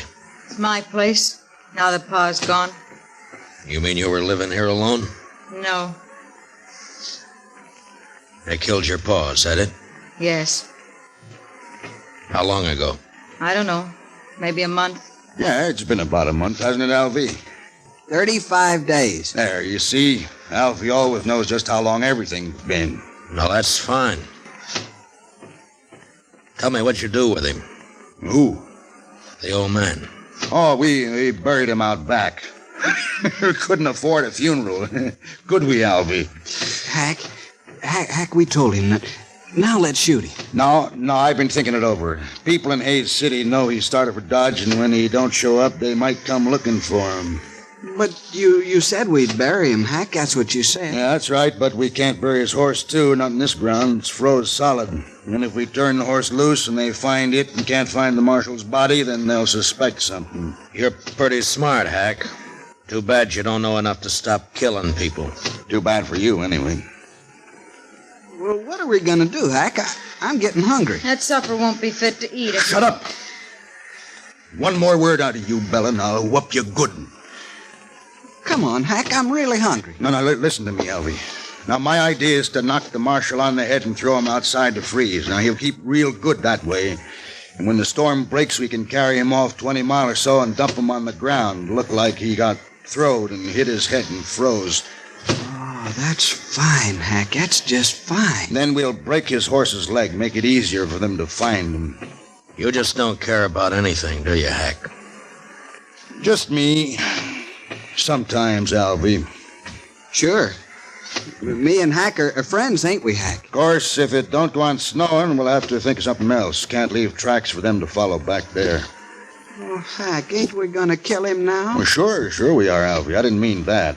Let me hit him, huh? You keep the gun on him, and I'll get up behind and hit him. There was a branding iron around here somewhere. I'll hit him with that. Hack, you've sunk pretty far, but I'm sort of wondering just how far. What do you mean? I'm wondering if you're low enough to kill a man before he's been fed. Here it is, Hack. Here, see? I found it. Leave it be, Alvie. We're gonna eat first.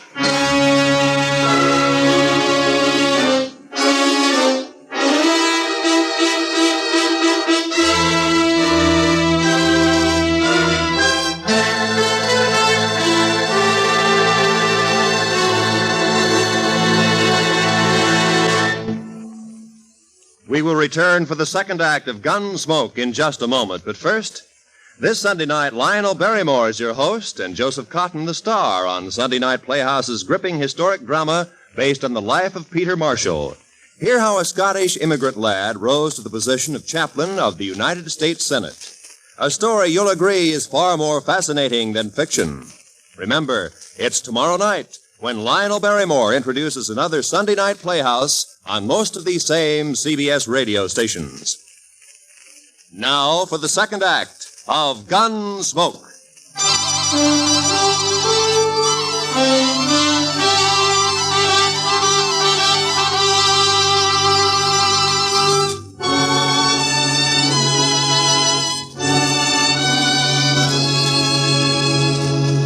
It was only 5 in the afternoon, but the blizzard had darkened the land, and its blackness showed in at the windows. Here and there along the walls of the ranch house, tricklets of snow blew in through the warped timber. In the kitchen, Hank sat directly behind me while I ate. Later changed places with Alvie and fed himself heartily, as though he had nothing at all on his mind. Hank was just a nerveless brute, born with no conscience at all. His intelligence was the instinct of an animal that snapped at or killed whatever got in its way of survival. Every living thing was his enemy. And Alvie? Well, there was no way to figure Alvie. Too much of him was missing. My only chance lay in the girl, Belle, even though Hack had pretty well beaten all resistance out of her. Supper was over soon enough, but Hack seemed in no particular hurry to get on with his plans. I've eaten better food on the trail than that.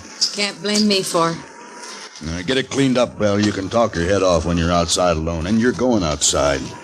I'll learn you to heel if I have to break your neck. No, don't do that, Hack. Not till we're ready to pull out, anyway. Why? Well, I ain't gonna do the cooking. Well, I hope not. I've eaten your cooking. My sister was a good cook. Yeah, we should have brought her along, Alvie. No, I don't like her. Where are you from, anyway? Which, me or Alvie? Well, you to start with. Wyoming, place called Crowheart. I didn't stay there long, though. What about you, Alvie? Yeah, where were you born, Alvie? I never did know. Republican River. That's not a place, you fool. Well, that's what they told me. Republican River. They always lived in a wagon, my ma and pa. Had a lot of kids, too. Of course, most of them died. I'm about the only one that made out any good at all. And you did fine, Alvie, fine. Give me the shotgun. All right, Marshal, let's get back by the stove while Belle cleans this mess up. Shall we hit him and throw him out to freeze up now, Hack? Not yet. I want to punish Belle first. You know, someday you're going to get caught without that shotgun, Hack. Somebody's going to tear you apart. That's fair enough, Marshal.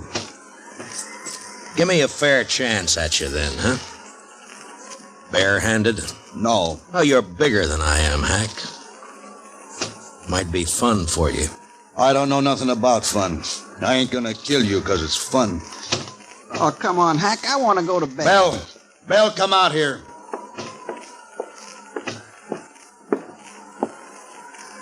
Get outside like I told you. And don't open that door so wide you'll blow the lamp out.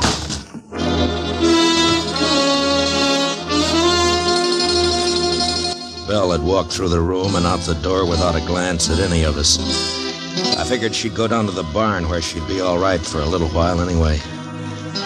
But I knew I'd have to make a move soon. I sure wasn't going to sit there like a fall hog and let Alvie knock me in the head whenever he got ready.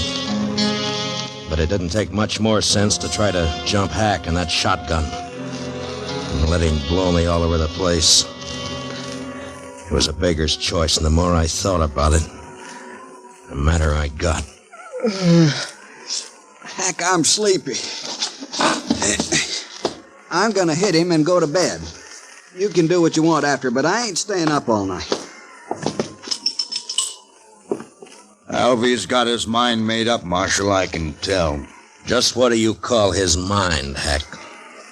I got ways to fix you, Marshal. Never mind, Alvie. Wrap something around that iron, otherwise it won't look like he hit his head on a rock. What difference it makes? Do what I say, Alvie. All right, Hack. Here, I'll use this curtain. Now, keep your eyes on me, Marshal. Alvie moved around behind me and was getting a good grip on his branding iron. I leaned slightly forward in the chair and was tensed and waiting for the split second when my instinct had told me to jump.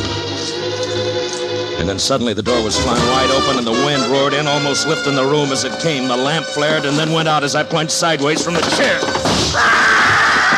Did you hit him, Alvie? Did you hit him? You bloody fool! Don't you try nothing, Marshal. I got some more shells right here. Don't you move now. I crawled across the room and was out the door before Hack could reload. In the snow outside, I stood up and turned to find Belle waiting by the side of the door, a pitchfork in her hand.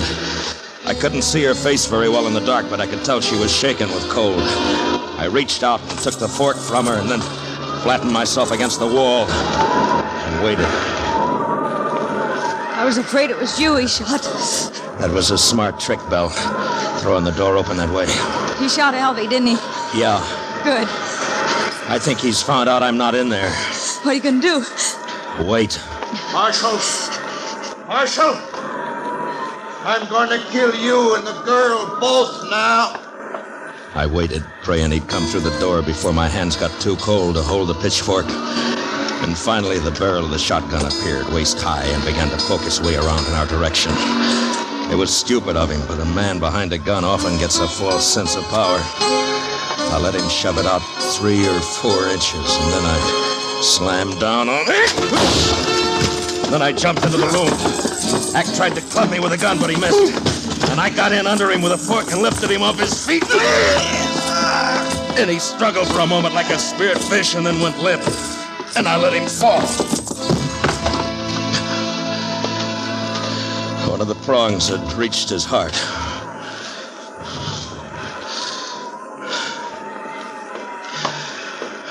Did you get him, Marshal?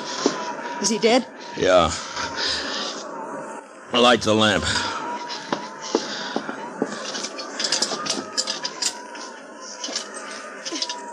I can't do it, Marshal. My fingers are too stiff. Here, I'll do it.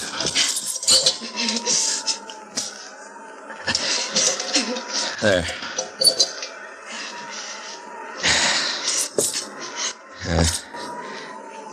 Quite a mess in here. Why don't you wait in the kitchen, Belle? I'm all right, Marshal. But I can't help you much till I get warmed up some.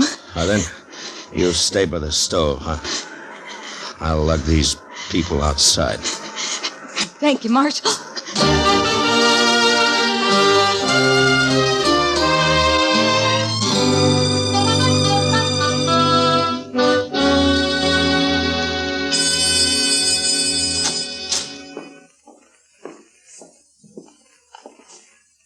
Marshal? Marshal Dillon. What? Oh. Morning, Belle. Come on out in the kitchen, Marshal. It's warm there, and I got some hot coffee waiting. That sounds good. Say, it looks like the storm's lifted. It has. The wind's gone, but it's mighty cold out. I don't mind the cold. It's that wind that breaks a man down.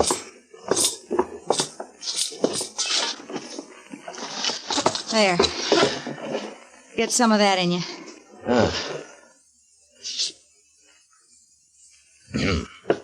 Oh, you make mighty good coffee, Belle. Tell me something, Marshal. Tell me the truth now. Oh, sure, Belle. What is it? Are you married? I'd make a poor husband, Belle, for any woman. Why? Well, in my profession, it's too chancy. Thank you, Marshal. Thanks for putting it that way. Now, Belle, I didn't mean... Forget it. I'm leaving this place, Marshal. What? As soon as you go, I've packed what I need and I'm clearing off. Where'll you go? I got 3 horses. I'll ride up to Hayes City and sell them. Then what? I'll buy some pretty clothes and I'll find a place. Won't be hard after this. I wish I could help you, Belle. You have.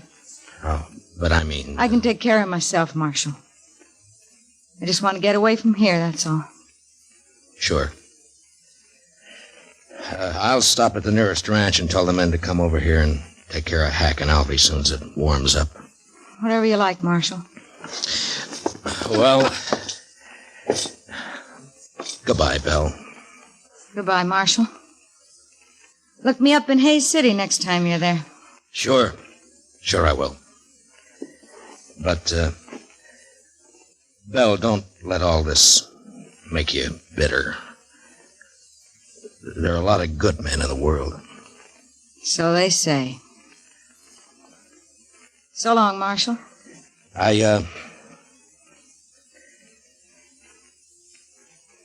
So long, Belle.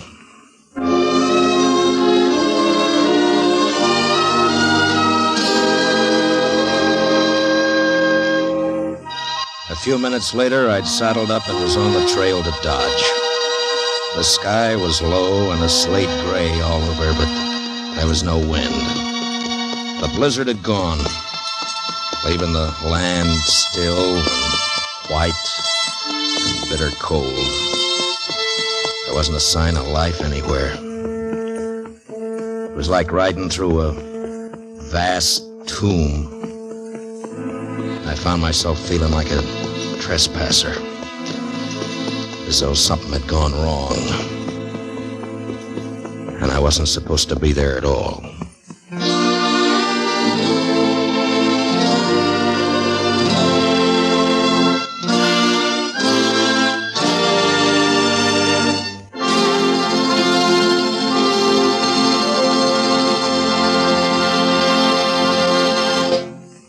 Gunsmoke, under the direction of Norman Macdonald, stars William Conrad as Matt Dillon, U.S. Marshal. Tonight's story was specially written for Gunsmoke by John Meston, with music composed and conducted by Rex Corey. Featured in the cast were John Dehner as Hack, Harry Bartell as Alvie, and Vivi Janis as Belle. Gunsmoke is heard by our troops overseas through the facilities of the Armed Forces Radio Service. Join us again next week as Matt Dillon, U.S. Marshal, fights to bring law and order out of the wild violence of the West in Gunsmoke.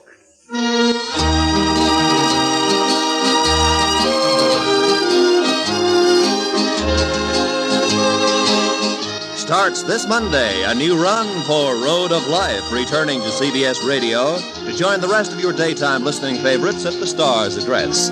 Road of Life, telling the day-to-day story of surgeon-scientist Dr. Jim Brent, will keep your interest at a high point every Monday through Friday on most of these same stations.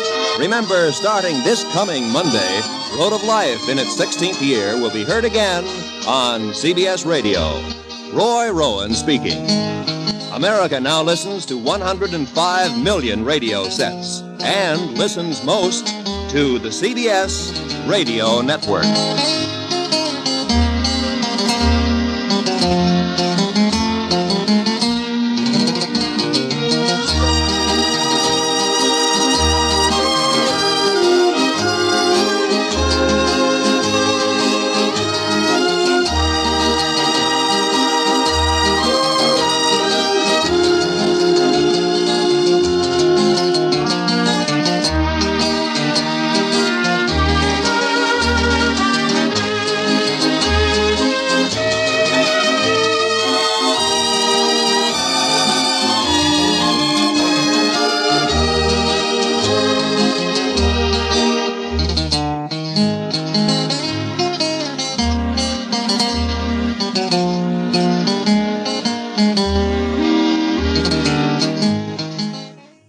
You can't let one judgment spoil you on an entire class of people. And that's a fact. 73 years ago, December 27th, 1952, Gunsmoke, here on Classic Radio Theater with Wyatt Cox. To support the show, visit Professor B's Digestive Aid, profbees.com. If you like what you see there, use promo code Wyatt to save you 10% best deal ever on Professor B's Digestive Aid. Up next, Paul Sutton and the Challenge of the Yukon.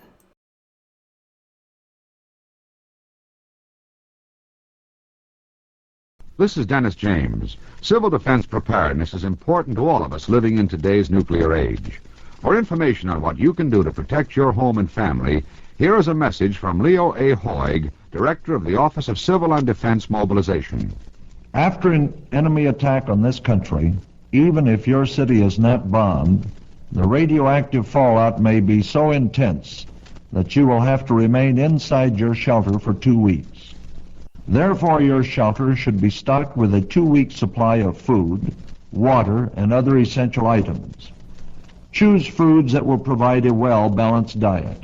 Canned fruits, meats, soups, vegetables, packaged cereals, dried foods are a few examples of good energy-building foods that can be stored. Remember, a family prepared aids the community and strengthens the nation in time of war. Make sure you do your part. Even without the considering the nuclear threat that we face, I strongly suggest you try to keep at least 2 weeks worth of food in your home. You never can tell when you might need it. I needed it recently with a car problem. Wasn't able to get around and get stuff. And there's only so much door dashing you can do. That's not fun. Paul Sutton as Sergeant Preston. Coming up next, The Challenge of the Yukon from 78 years ago, December 27th, 1948. 78 years ago, December 27th, 1947. The Challenge of the Yukon. It's King, swiftest and strongest lead dog of the North Country, blazing the trail for Sergeant Preston of the Northwest Mounted Police in his relentless pursuit of lawbreakers. On, King! On, you huskies! Gold. Gold discovered in the Yukon. A stampede to the Klondike in the greedy race for riches. Now back to the days of the gold rush, when Sergeant Preston and his wonder dog King battled through storm and snow to preserve law and order as they met the challenge of the Yukon. Darkness was falling as Sergeant Preston drove his dog team along the trail to Dawson City. Suddenly, King, the Mountie's great lead dog, slowed down, and his ears pricked forward as he raised his head and looked to the left through the trees. What's wrong, King? Hush! We've no time to stop. Hello, you huskies. What's wrong, King? What? It's a dog. Sounds like he's in trouble. Stay here, King. Stay with the team. Well, hello there, fella. What's wrong? Oh, your foot's caught in a trap. Steady now, boy. We'll have it out in just a minute. Steady there. That's out. Oh, that's a bad cut. Guess I'll have to tie you on my sled, fella. You're going to be a passenger. Here, I'll carry you over to the sled. Sergeant Preston, with the old dog on his sled, drove toward Dawson. As he approached the town, he saw lights in the small cabin of Father McLain, who lived next to the mission on the outskirts of the community. He halted his team. Okay,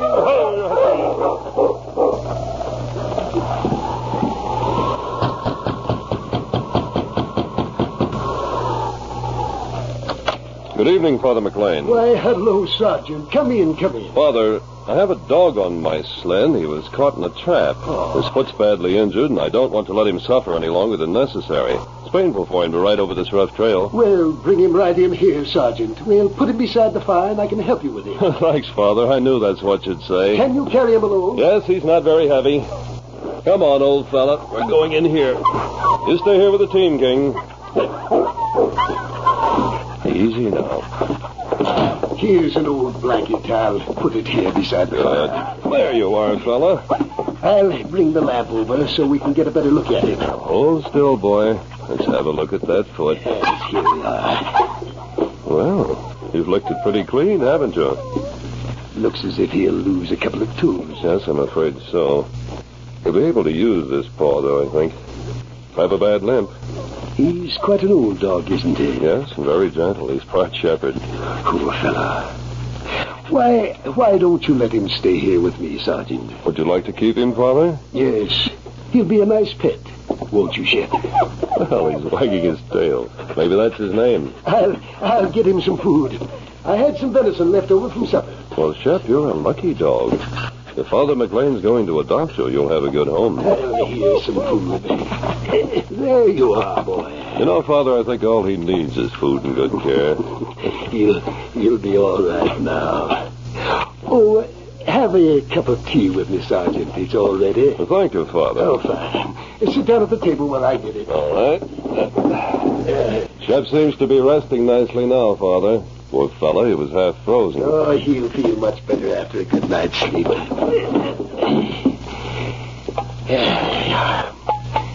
Thanks.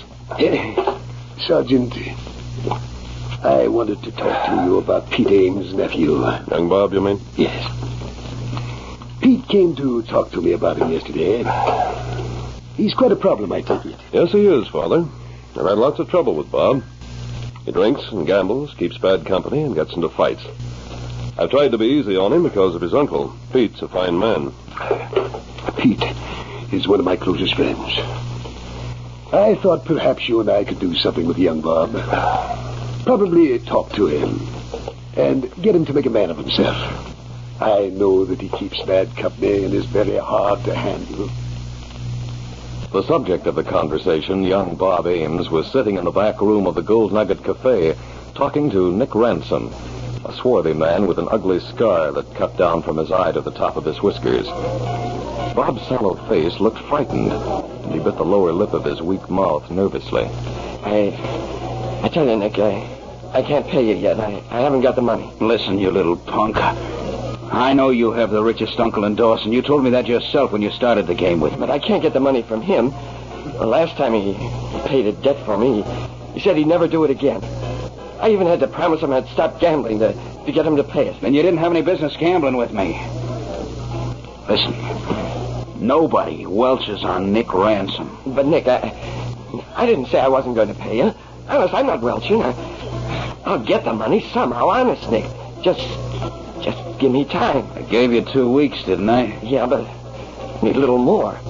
You know I'll pay you. My uncle's rich. He hasn't any relatives besides me, so my credit's good. He might take it into his head to leave the Yukon. I don't know why he stays around here with a fortune anyway. He'll never leave the Yukon. Never leave the Yukon? Oh. Does he still own that cabin near his old claim? Sure. He'll never sell it. He won't let anyone live in it. He's just keeping it the way it was when he made his lucky strike. Does he ever go there? Sure. He likes the place. He's crazy about hunting. He stays in the old cabin overnight. He's got some fool notion about making himself remember the days when he was poor, so he won't get too proud. Is there a regular trail through the woods that he uses to get there? Yeah, there's a trail. Say, why are you asking all these questions? You won't give up that place, if that's what you're getting at. I don't want the place. You say there isn't anybody living near it. Not very near. Some half-starved Indians up the stream a ways. What? If your uncle could have an accident on one of his trips to the cabin, it would be pretty nice for you, wouldn't it? What? I don't know what you mean. If something happened to him so that he didn't come home for a few days, nobody'd worry about him, would they? No. Everybody knows how he likes to go up there alone, but he never have an accident. He knows those woods with his eyes shut. For that very reason, he might be a little careless. I don't know what you're getting at. I'm figuring a way for both of us to get our money. Fast. You mean plan an accident? Of course, if I help, you'll have to pay me a little more than you owe me now. But we could settle that later. But I couldn't do that. I mean, plan to do something to him. I couldn't get away. I'd have to stay here till the will is read. I said it would be an accident. But the Mounties, they'd find out. The next time you go to the cabin hunting, take me with you. We'll fix a bear trap right in the middle of the trail to the cabin. We'll fix it so that when your uncle goes there, he won't be able to miss it. You mean just leave him there? Caught in a trap to die? He won't be able to move, and he'll freeze to death in a few hours. But I get blamed for setting a trap. Will you listen to me, you fool? We can cover that part of it. We'll say the Indians were trying to catch a bear up there, and you let them have the bear trap. They wouldn't believe it. I'd be with you, wouldn't I? I'd be a witness if anyone asked about it. I could even tell some of the boys about the Indians borrowing the trap before your uncle goes near the place. It might work. Nobody'd go looking for Uncle Pete because I wouldn't say he'd gone there. Those Indians never come near the place. And when we're sure he isn't coming back, you can get a Mountie to help you look for him and pretend you're worried. No, those Mounties... I can't do it, Nick. I can't go through with it. Listen, I want my money. If you don't go through with this, you sniveling little coward, I'll peel that yellow streak right off your back. And I'll start right now. Nick, no, please don't, Nick. I'll do anything you say. Please don't hit me, Nick. All right. That's more like it. Now, tomorrow, you and me are going hunting. And I'm sticking with you to see that you don't forget. It was a few days later that Sergeant Preston went to Pete Ames' house in Dawson. Old Pete had spared no money to give himself all the luxuries possible in the North Country. Sergeant Preston sank into a big chair before the glowing fire, while King found a spot for himself on the bare floor in a corner. I was talking to Father McLain the other night, Pete. He said you were worried about your nephew, Bob. I am worried, Sergeant, and you know I have a right to be. I wanted to talk to you about him. Because you know what a lot of trouble he's been. If you want my advice, Pete, I'd make Bob work for his living. Put him on his own right here in Dawson, and don't give him a dime until he finds out the value of money. That'd be a hard thing for me to do, Sergeant. I couldn't see him starve. But people like Bob don't starve, Pete. They always look out for themselves. It's the only thing that'll make a man of him. Well, I'll have to think about it. I'm going up to my cabin on Fox Creek tomorrow. I can think better when I'm up there. But, Pete, it might be dangerous out there for you alone. If anything should happen to you, there wouldn't be anyone to help you. Well, you don't have to worry this time, Sergeant. Father McLain is going up to visit that Indian tribe about 2 miles from my cabin in a couple of days. He'll drop in on me, and I'll probably come back with him. Well, I'm glad to hear that. Otherwise, King and I would have paid you a visit, invited or not. Darkness had overtaken Father McLain and his dog Shep as they made their way to Pete Ames' old cabin from the Indian village 2 days later. As they approached, the priest spoke aloud to the dog as he limped beside him. Well, now, this is funny. Pete says he'd be here. There's no light in the cabin. Well, Shep, old fella, I guess we'd better spend the night here anyway. It's too far back to town. We'll go in and start a fire. Come on. What's wrong, Shep? What are you barking at?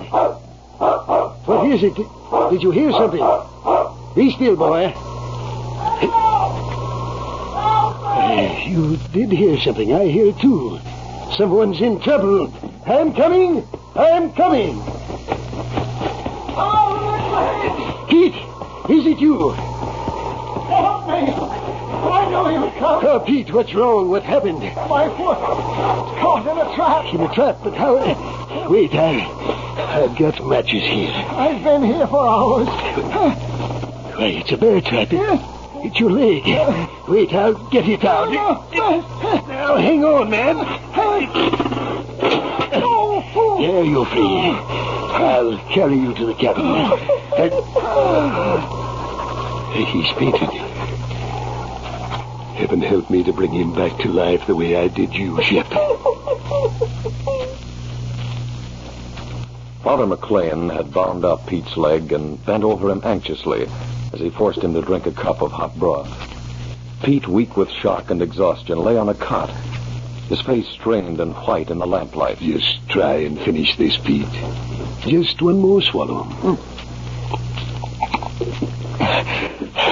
Thanks, Father. And now you must try and sleep. I'm going to have to leave you alone here with Shep while I go to town for a doctor. You must have one as soon as possible. Your leg, it's... I know, Father. I know what a bear trap does to a man's leg. But I want to talk to you first. We can't waste time, Pete. I'll get Sergeant Preston to drive us back here with his dog team. It's faster than the doctor's. Before you go, I must talk to you. I want you to promise me something. Of course, Pete. Is it something about the bear trap? Yes. Somebody put it there in the trail on purpose. Maybe the Indians. You and I know better. The Indians know me. They wouldn't. I don't want them blamed. Then you're thinking what I'm thinking. But I don't want it known. I've loved the boy, Father. Yes, I know. It was the money that was bad for him. Yes. And he's weak. Promise you won't tell where the trap was hidden. You mean I shouldn't tell that it was put right on the trail to the cabin? You can say it was in the woods. The trail is in the woods. If that's the way you want it, Pete, you can trust me. Thank you, Father. Now I can sleep. I'll go as fast as I can, Pete. No, Shep, you stay here. I'm slow enough with these glasses of mine frosting up all the time, but you're even slower with that bad foot of yours. Now stay here with Pete, fella. I'll be back. Pete had fallen in a deep sleep of complete exhaustion when Father McLain returned with Sergeant Preston and Dr. Drake. He slept heavily while the doctor examined his foot and talked gravely with the Mountie and the priest. Well, there's only one thing I can do. This leg will have to be amputated just below the knee. But the shock of it, Doctor, in his weakened condition is... I know. It may kill him, but there's no alternative. If I don't do it, he'll surely die. That trap was rusty and dirty. Blood poisoning has set in. You mean operate on him here, Dr. Drake? Yes, we can't take time to move him back to town. I have everything with me, and it's our only chance. I've had to operate in worse conditions than this. Father McLain! Well, Pete, you're awake. Hello, boys. I'm sorry about this, Pete. So am I. Doctor, did I hear you say you had to cut off my leg? Yes, Pete, you did. I guess that means I'm through. Oh, not necessarily. You'll probably come through with flying colors, Pete. There's something I got to do first, Sergeant, in case I don't come through. Why, certainly, Pete. Anything you want to do. I want to change my will. Oh. You and Doc and Father McLain can witness it. Will you write it out for me, Sergeant? Why, of course, Pete, if you wish it. I've been thinking what we talked about the other day. Yes, I remember. I wasn't strong enough to do what I should have done before, but I can do it now. Pete Ames died 3 days later. It was 2 days afterwards that Nick Ransom greeted Pete's nephew Bob with a broad grin as he opened his cabin door to admit him. Well, Bob, come in. How does it feel to be rich? Oh, it all worked out without a hitch. Nobody even questioned you. It didn't work out as well as you thought it would. What? You mean someone is suspicious? Not that. I don't know why, but Father McLain never told anyone that the trap was on the trail. Well, then what are you worried about? We're rich. We're not rich. My uncle left his money to the church. What? He made another will before he died. I just found out about it. He left everything to Father McLain's mission. You mean he left you just nothing? It might just as well be nothing. He left $50,000 of it with the old padre to be given to me when I proved to him that I'd made $5,000 by working. That means I'll never get it. You mean that priest has $50,000 that belongs to you? The rest of my uncle's money belongs to the mission. It was a fine idea you had. But my uncle did it because he suspected me. It's all your fault. I'll never get out of this place now. Wait a minute. We're not through yet. Huh? I wonder if Father McLain still has that old iron safe in his cabin. What do you mean? He used to keep all the church money in it. Maybe that's where he'll keep yours. What of it? I got a little plan, Bob. It'll take some working on, but I think we'll get out of town soon, you and me. And I think we'll have plenty of money when we go. It was the Sunday before New Year's Day, and the early winter darkness had fallen when Father McLain returned to his cabin from the mission. As he entered, Shep rose to greet him. Well, hello, Shep, old boy. Well, you lonesome today. It's too bad I can't take you to church. Come on, fellow, I'll let you out. And as soon as I put this money in the safe, I'll take you for a walk. Go on, old boy. I'll be with you in a minute. Now, let's see. The right. Left 10. Right 30. Left. There it is. Hello, Father McLain. Why, Bob, hello. And there's Nick. What are you doing? Get away from that safe, Father. What do you mean? That gun. Put it down, Nick. Get away from that safe, I No, say. I won't. Let me go. Be careful, my glasses, you... Oof. Knocked my glasses off. I can't see. You stand right here with me. Bob, get the money out of that safe. I'll get it. We'll take everything that's here. Bob, most of that money belongs to the church. And if it hadn't been for you, it would have belonged to Bob. So you were guilty. You and Bob both planned the accident that caused Pete's death. I'll carry this out to the sled, and I'll come back for the rest. Come on, Padre. You're coming with us. We're tying you to the sled and taking you for a little ride. As the sled drove off on the well-traveled trail, nobody noticed old Shep. The old dog watched the sled pull away, then limped after it slowly. The dog team outdistanced him quickly, but the old dog followed slowly, the scent of his master guiding him.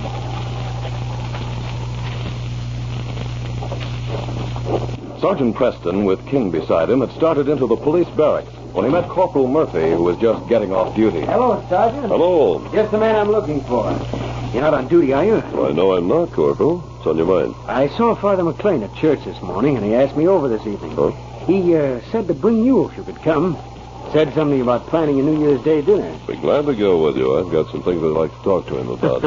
And if it means getting asked to one of his New Year feasts, you wouldn't miss it, huh? Well, that certainly is a good persuader. Come on, let's go.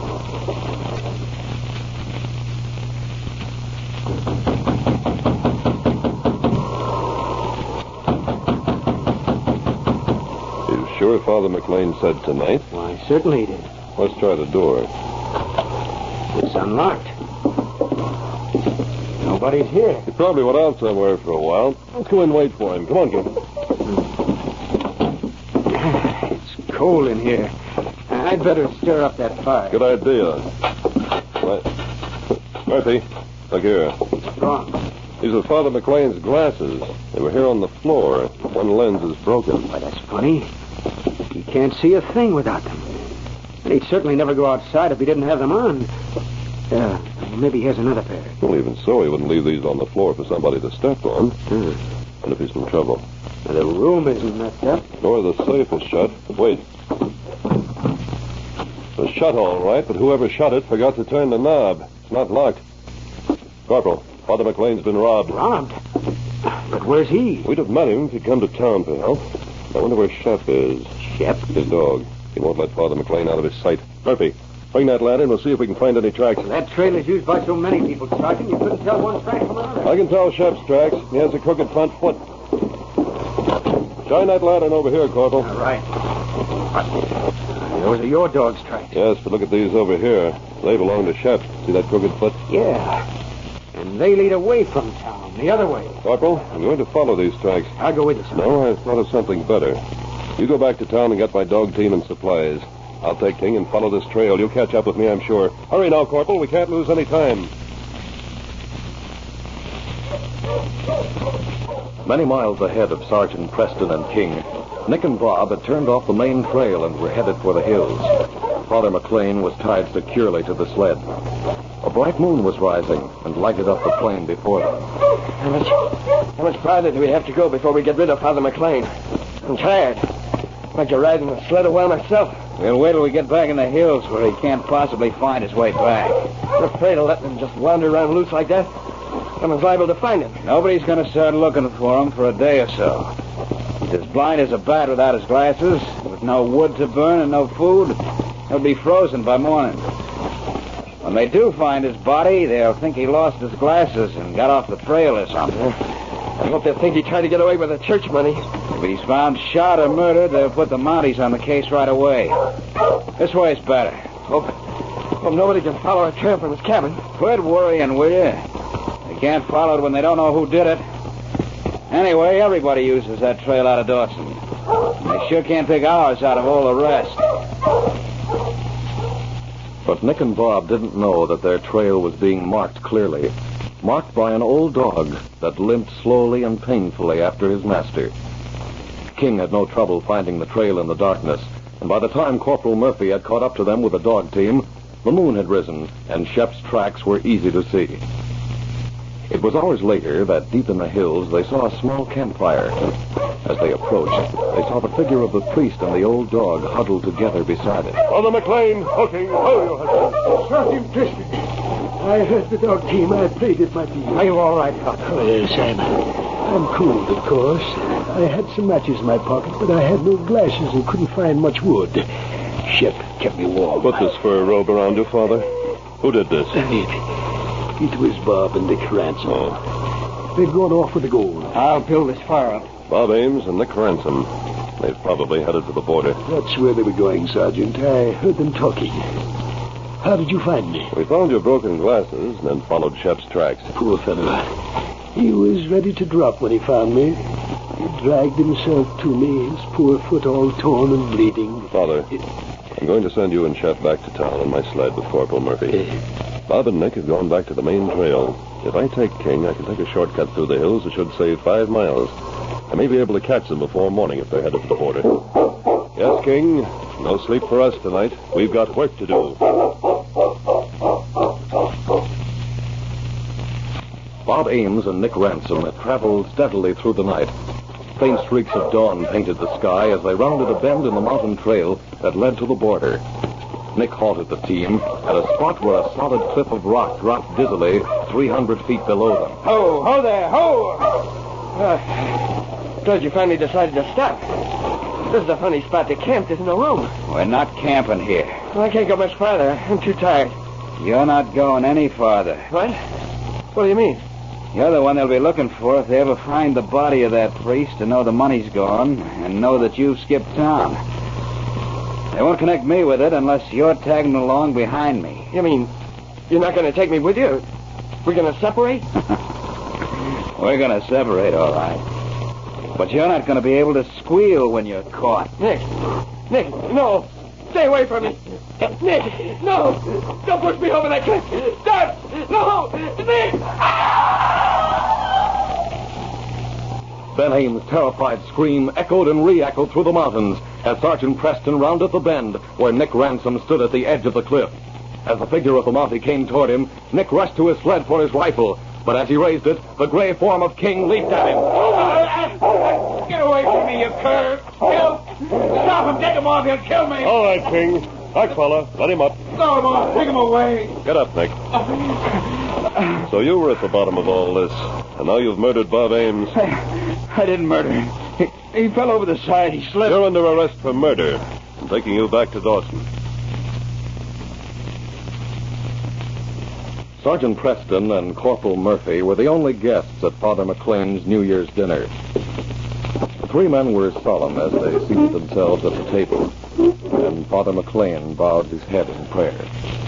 Dear Lord, let us forget the evil that this past year has brought, and think of the good that we can do in this year to come. Of all the blessings thou hast granted, I thank thee most for Shep. Please grant us the faith and courage that is his in this year to come, and help me to follow thee with an equal love and trust. As Father McLain ended the prayer, the three men were silent for a few moments. Then Sergeant Preston felt King's head on his knee, and he smiled as he stroked the great dog's shaggy neck. Yes, old fellow. It's you that I'm most thankful for. If it weren't for you and Shep, we wouldn't be here today. But thanks to you, King, this case is closed.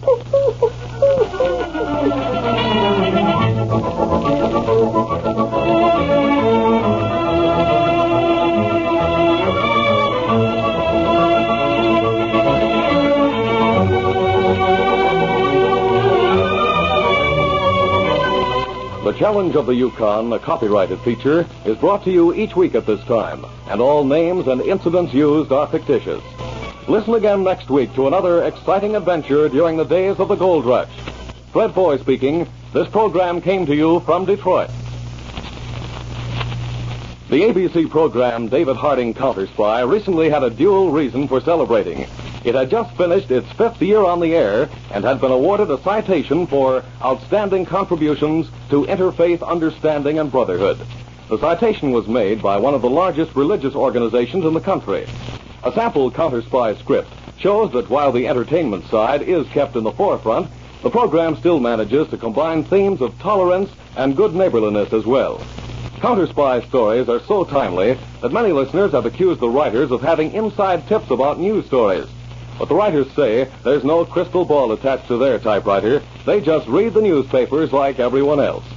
You'll want to hear every fast-moving Counter Spy drama, a regular Sunday afternoon feature broadcast over most of these same ABC stations.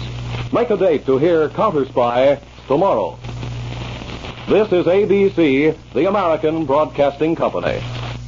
78 years ago, December 27th, 1947, the Challenge of the Yukon on Classic Radio Theater with Wyatt Cox. And we'll try to bring you some more Counter Spies, because that actually was good information about the show. We'll head to Wistful Vista in a moment and see what's going on with Fibber and Molly next.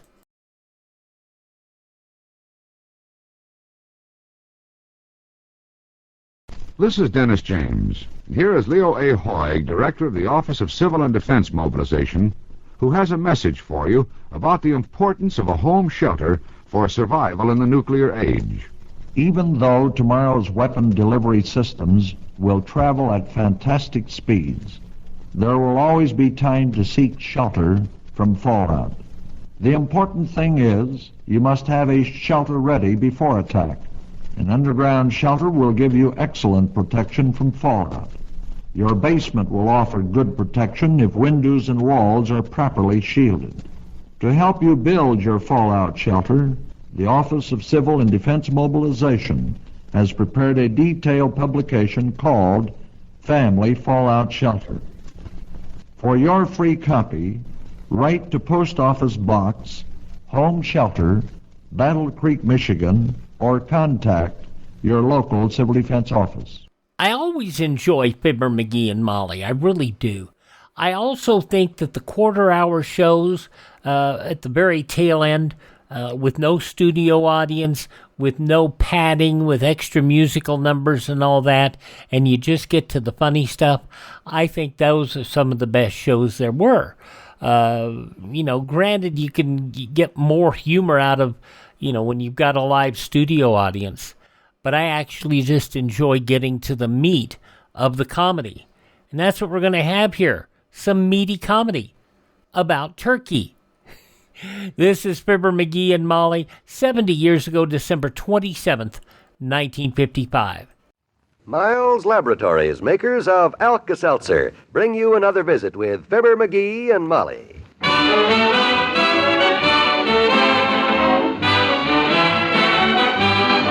Again, we invite you to listen to the transcribed adventures of Fibber McGee and Molly. The show is written by Phil Leslie and directed by Max Hutto.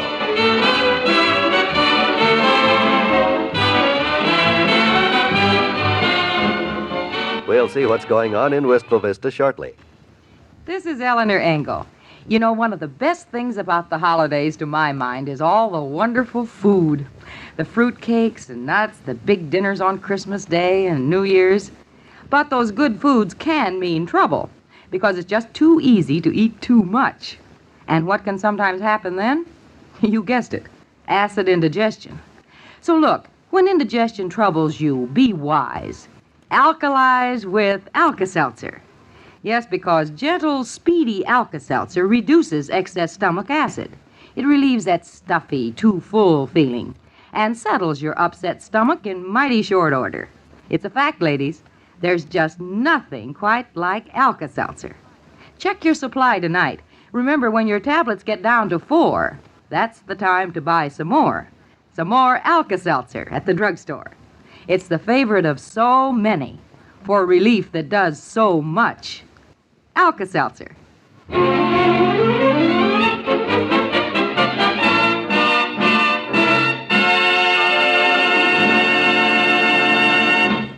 A sad and dramatic parting is taking place today at 79 Wistful Vista. Can't you call off this mad scheme of yours, Molly? Must you go, my dear? I fear I must, sweetheart. I have given my word. Well, what is to be, will be. I guess. I'll check you out for this mission. Umbrella? Check. Hatpin? Check. Good strong shoes? Sturdy heels? Strongest I have. Shoulder bag? Check. Good and heavy, is it? About 3 pounds, loaded. Check. And before you go to meet Mabel Toops and plunge into that Bonton after Christmas bargain sale mob, let's go over the rules for survival once more. The life they save may be your own. Check. Now, when you grab a sale item that everybody else wants, when that howling, screaming, bargain-crazed mob backs you in a corner and closes in, what do? I stab with my umbrella, jab with the hat pin, stomp with my heels, and slug with my shoulder bag. Right. Stout girl. And if all else fails, if you're still trapped, here's a little card I typed out for you to show. Card? Read it. This is to certify that the bearer of this card is a fully accredited carrier of the dreaded Phoebus amoebus disease from darkest Africa, for which there is no known cure, so stand back. You're cute, dearie. Oh, sure. But don't you fret. I'll be back in time to fix your dinner. I'll be tired. I'll be in a rotten humor, but I'll be back. Good. Cold sliced turkey will be all right for dinner, hey? Oh, sure. Good luck. Bye. Ah, there goes a good kid. Cold sliced turkey be all right for dinner, she says. Ha! Had it for lunch yesterday, dinner last night, twice between meals, once at midnight, and lunch today. So I don't know why I should start beefing at this late date. But, man, am I sick of cold sliced turkey. There was just some way to make it taste like something besides... Hey, wait a minute. Come in. I saw a recipe in a magazine about what to do with leftover turkey. Partly True magazine. Well, what are you mumbling to yourself about, Rattlejaw? Bust all your Christmas toys already? Oh, hi, Barrel Bottom. Sit down. I'm looking for the December copy of Partly True. Oh, here it is. Yeah, it's a good issue, too.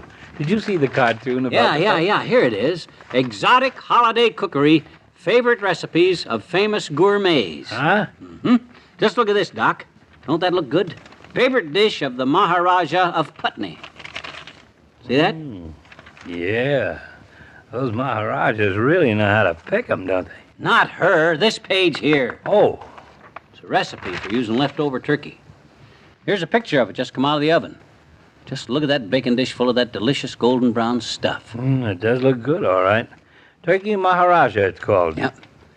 I'm just in the mood for cooking this afternoon, Docco. One of your more dangerous moods, I might add. While Molly's downtown shopping this afternoon, I'm going to work on this recipe, and when she gets home tonight, tired, grouchy, pooped, and hungry, you know what I'm going to say to her? Sure. You'll say, "Surprise, Molly, I blew up the kitchen. Let's go out for dinner." No. I'll say, you sit right there, my dear, and close your eyes, I'll say. Then I'll bring out this fabulous exotic turkey Maharaja in a hot steaming camisole. Won't that be a little messy? I say use a casserole. It won't leak so badly. Okay, I'll use Or better still, forget this silly idea. Molly will kill you for messing up her kitchen, McGee, and you know it. Who's going to mess up the kitchen? Besides, I got the whole afternoon to make this stuff and then clean up after me in the kitchen. Stick around and watch me, George. You can hand me things. If Molly were here, she'd hand you your head in a basket. And if you were smart, you'd refuse it. Don't be. That I'd stay to watch. But you, playing chef? So long. Oh, well, probably eat everything faster than I could cook it anyhow. Now, let me look over this recipe, and boy, covers a whole page. That don't scare me none, because this time I'm going to do everything foolproofly. I'll just sit down with the recipe, phone the grocery store, order everything the recipe says, send over, pronto. Hello, operator. Give me the corner market at the corner of Market Street. Yeah. Hello, corner market. This is Fibber McGee. Take this down, Market. I need 1.5 cups of flour, 2 tablespoons full of black pepper, a pinch of oregano, 3 chopped onions, 2 cups of vinegar, a twist of lemon peel. Am I going too fast for you?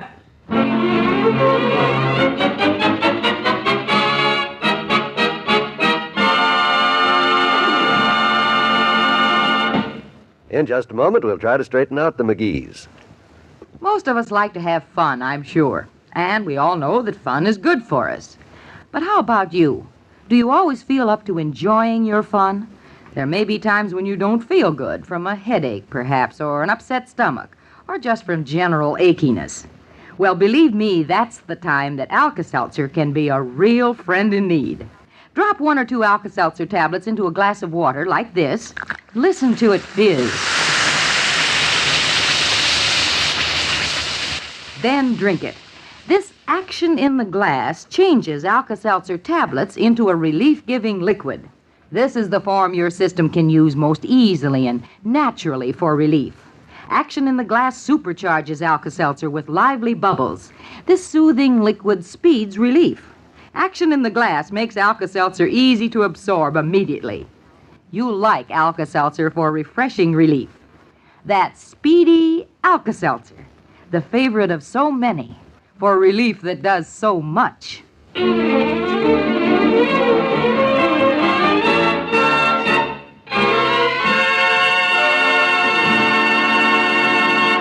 I'm glad you stopped in, Wimp, my boy. You can help me make it.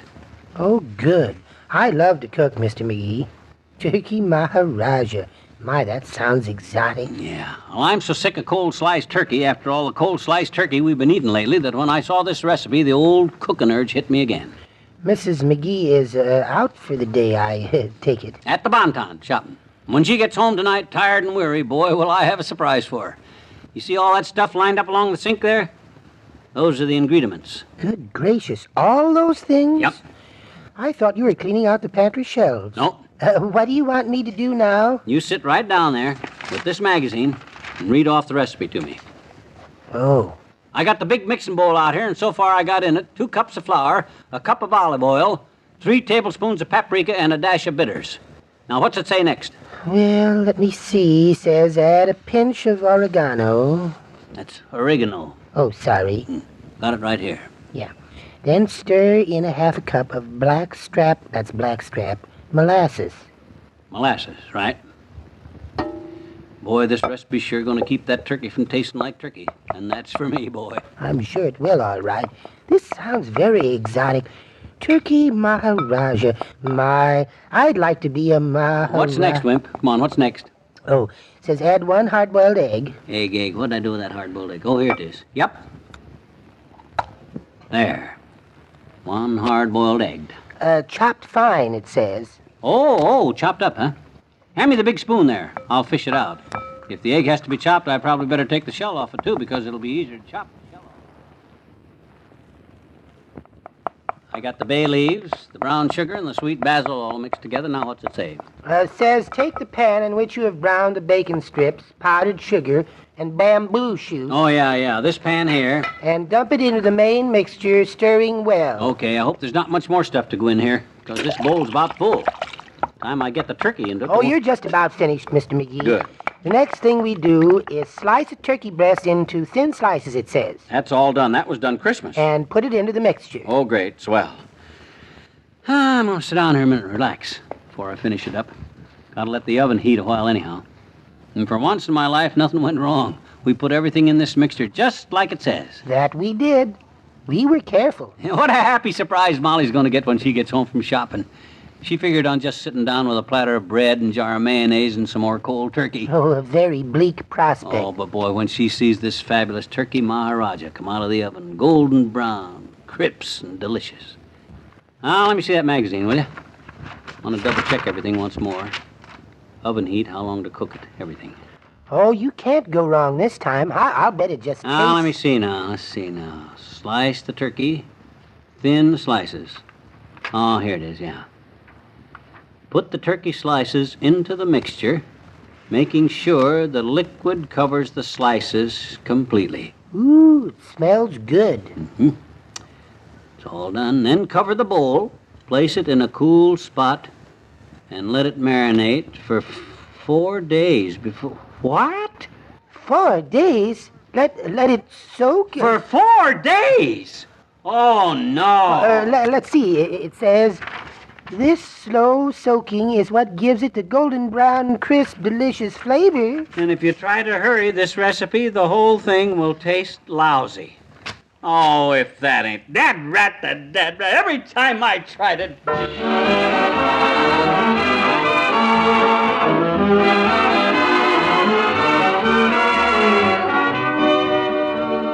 Fibber and Molly have a final word for you to come. You feel so miserable, so out of sorts when you have a cold. Relief is what you want more than anything. And now relief can be yours with Tabsin. Your druggist has it, Tabsin, T-A-B-C-I-N. Better than ever for cold relief. Here's how Tabsin helps you. It relieves the sniffles and sneezes, headache, watery eyes, feverish feeling, and general aches and pains. Yes, and you can take smooth-coated, easy-to-swallow Tabsin tablets at any stage of a cold. Get Tabsin at your drugstore and keep it handy. Take it for really fast, effective relief in colds. Be sure you ask for Tabsin, the bright red tablets in the bright red package.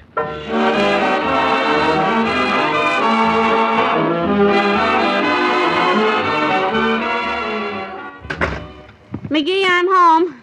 And am I bushed? Oh, hi, kiddo. Welcome home. You tired? Beat. Oh, what an afternoon. What time is it? 5:45, dinner time. Oh, I'm hungry, but I'm so tired I don't feel Just like... throw your hat and coat on the stair rail there, my dear, and come right out to the dining room with me. I got a little surprise for you, Tootsie. Surprise? Well, what is it? There you are. Just sit right down there at the head of the table, my dear. Oh, McGee, you are a darling. Sure. Plates all set, Yep. silver on, a loaf of bread, a jar of mayonnaise, and a platter of cold turkey. Wonderful. I was going to cook something fancy, but, well, I thought we ought to eat up the leftover turkey first. Yes, right. Well, dig in, kiddo, and let's... Oh, so long, everybody. See you tomorrow. Bye.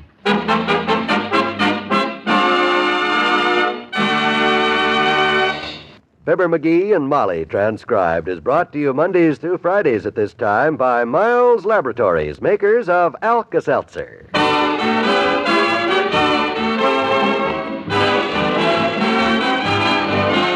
Wallace Wimple and Dr. Gamble are played by Bill Thompson and Arthur Q. Bryan. This is John Wald inviting you to a bank robbery tomorrow on Fibber McGee and Molly. Reading all the instructions is fundamental. 70 years ago, December 27th, 1955, Fibber, McGee, and Molly here on Classic Radio Theater with Wyatt Cox. Thank you so much for making us a part of your day. Visit our webpage at classicradio.stream to support the podcast. We'll have comedy and drama tomorrow with Jack Benny, with also Dean Martin and Jerry Lewis and their guest Dale Evans. We'll have Dragnet and the Big Mask and Suspense, Mr. and Mrs. Frank Lovejoy in 32nd of December. We'll see you tomorrow for more Classic Radio Theater. I'm Wyatt Cox.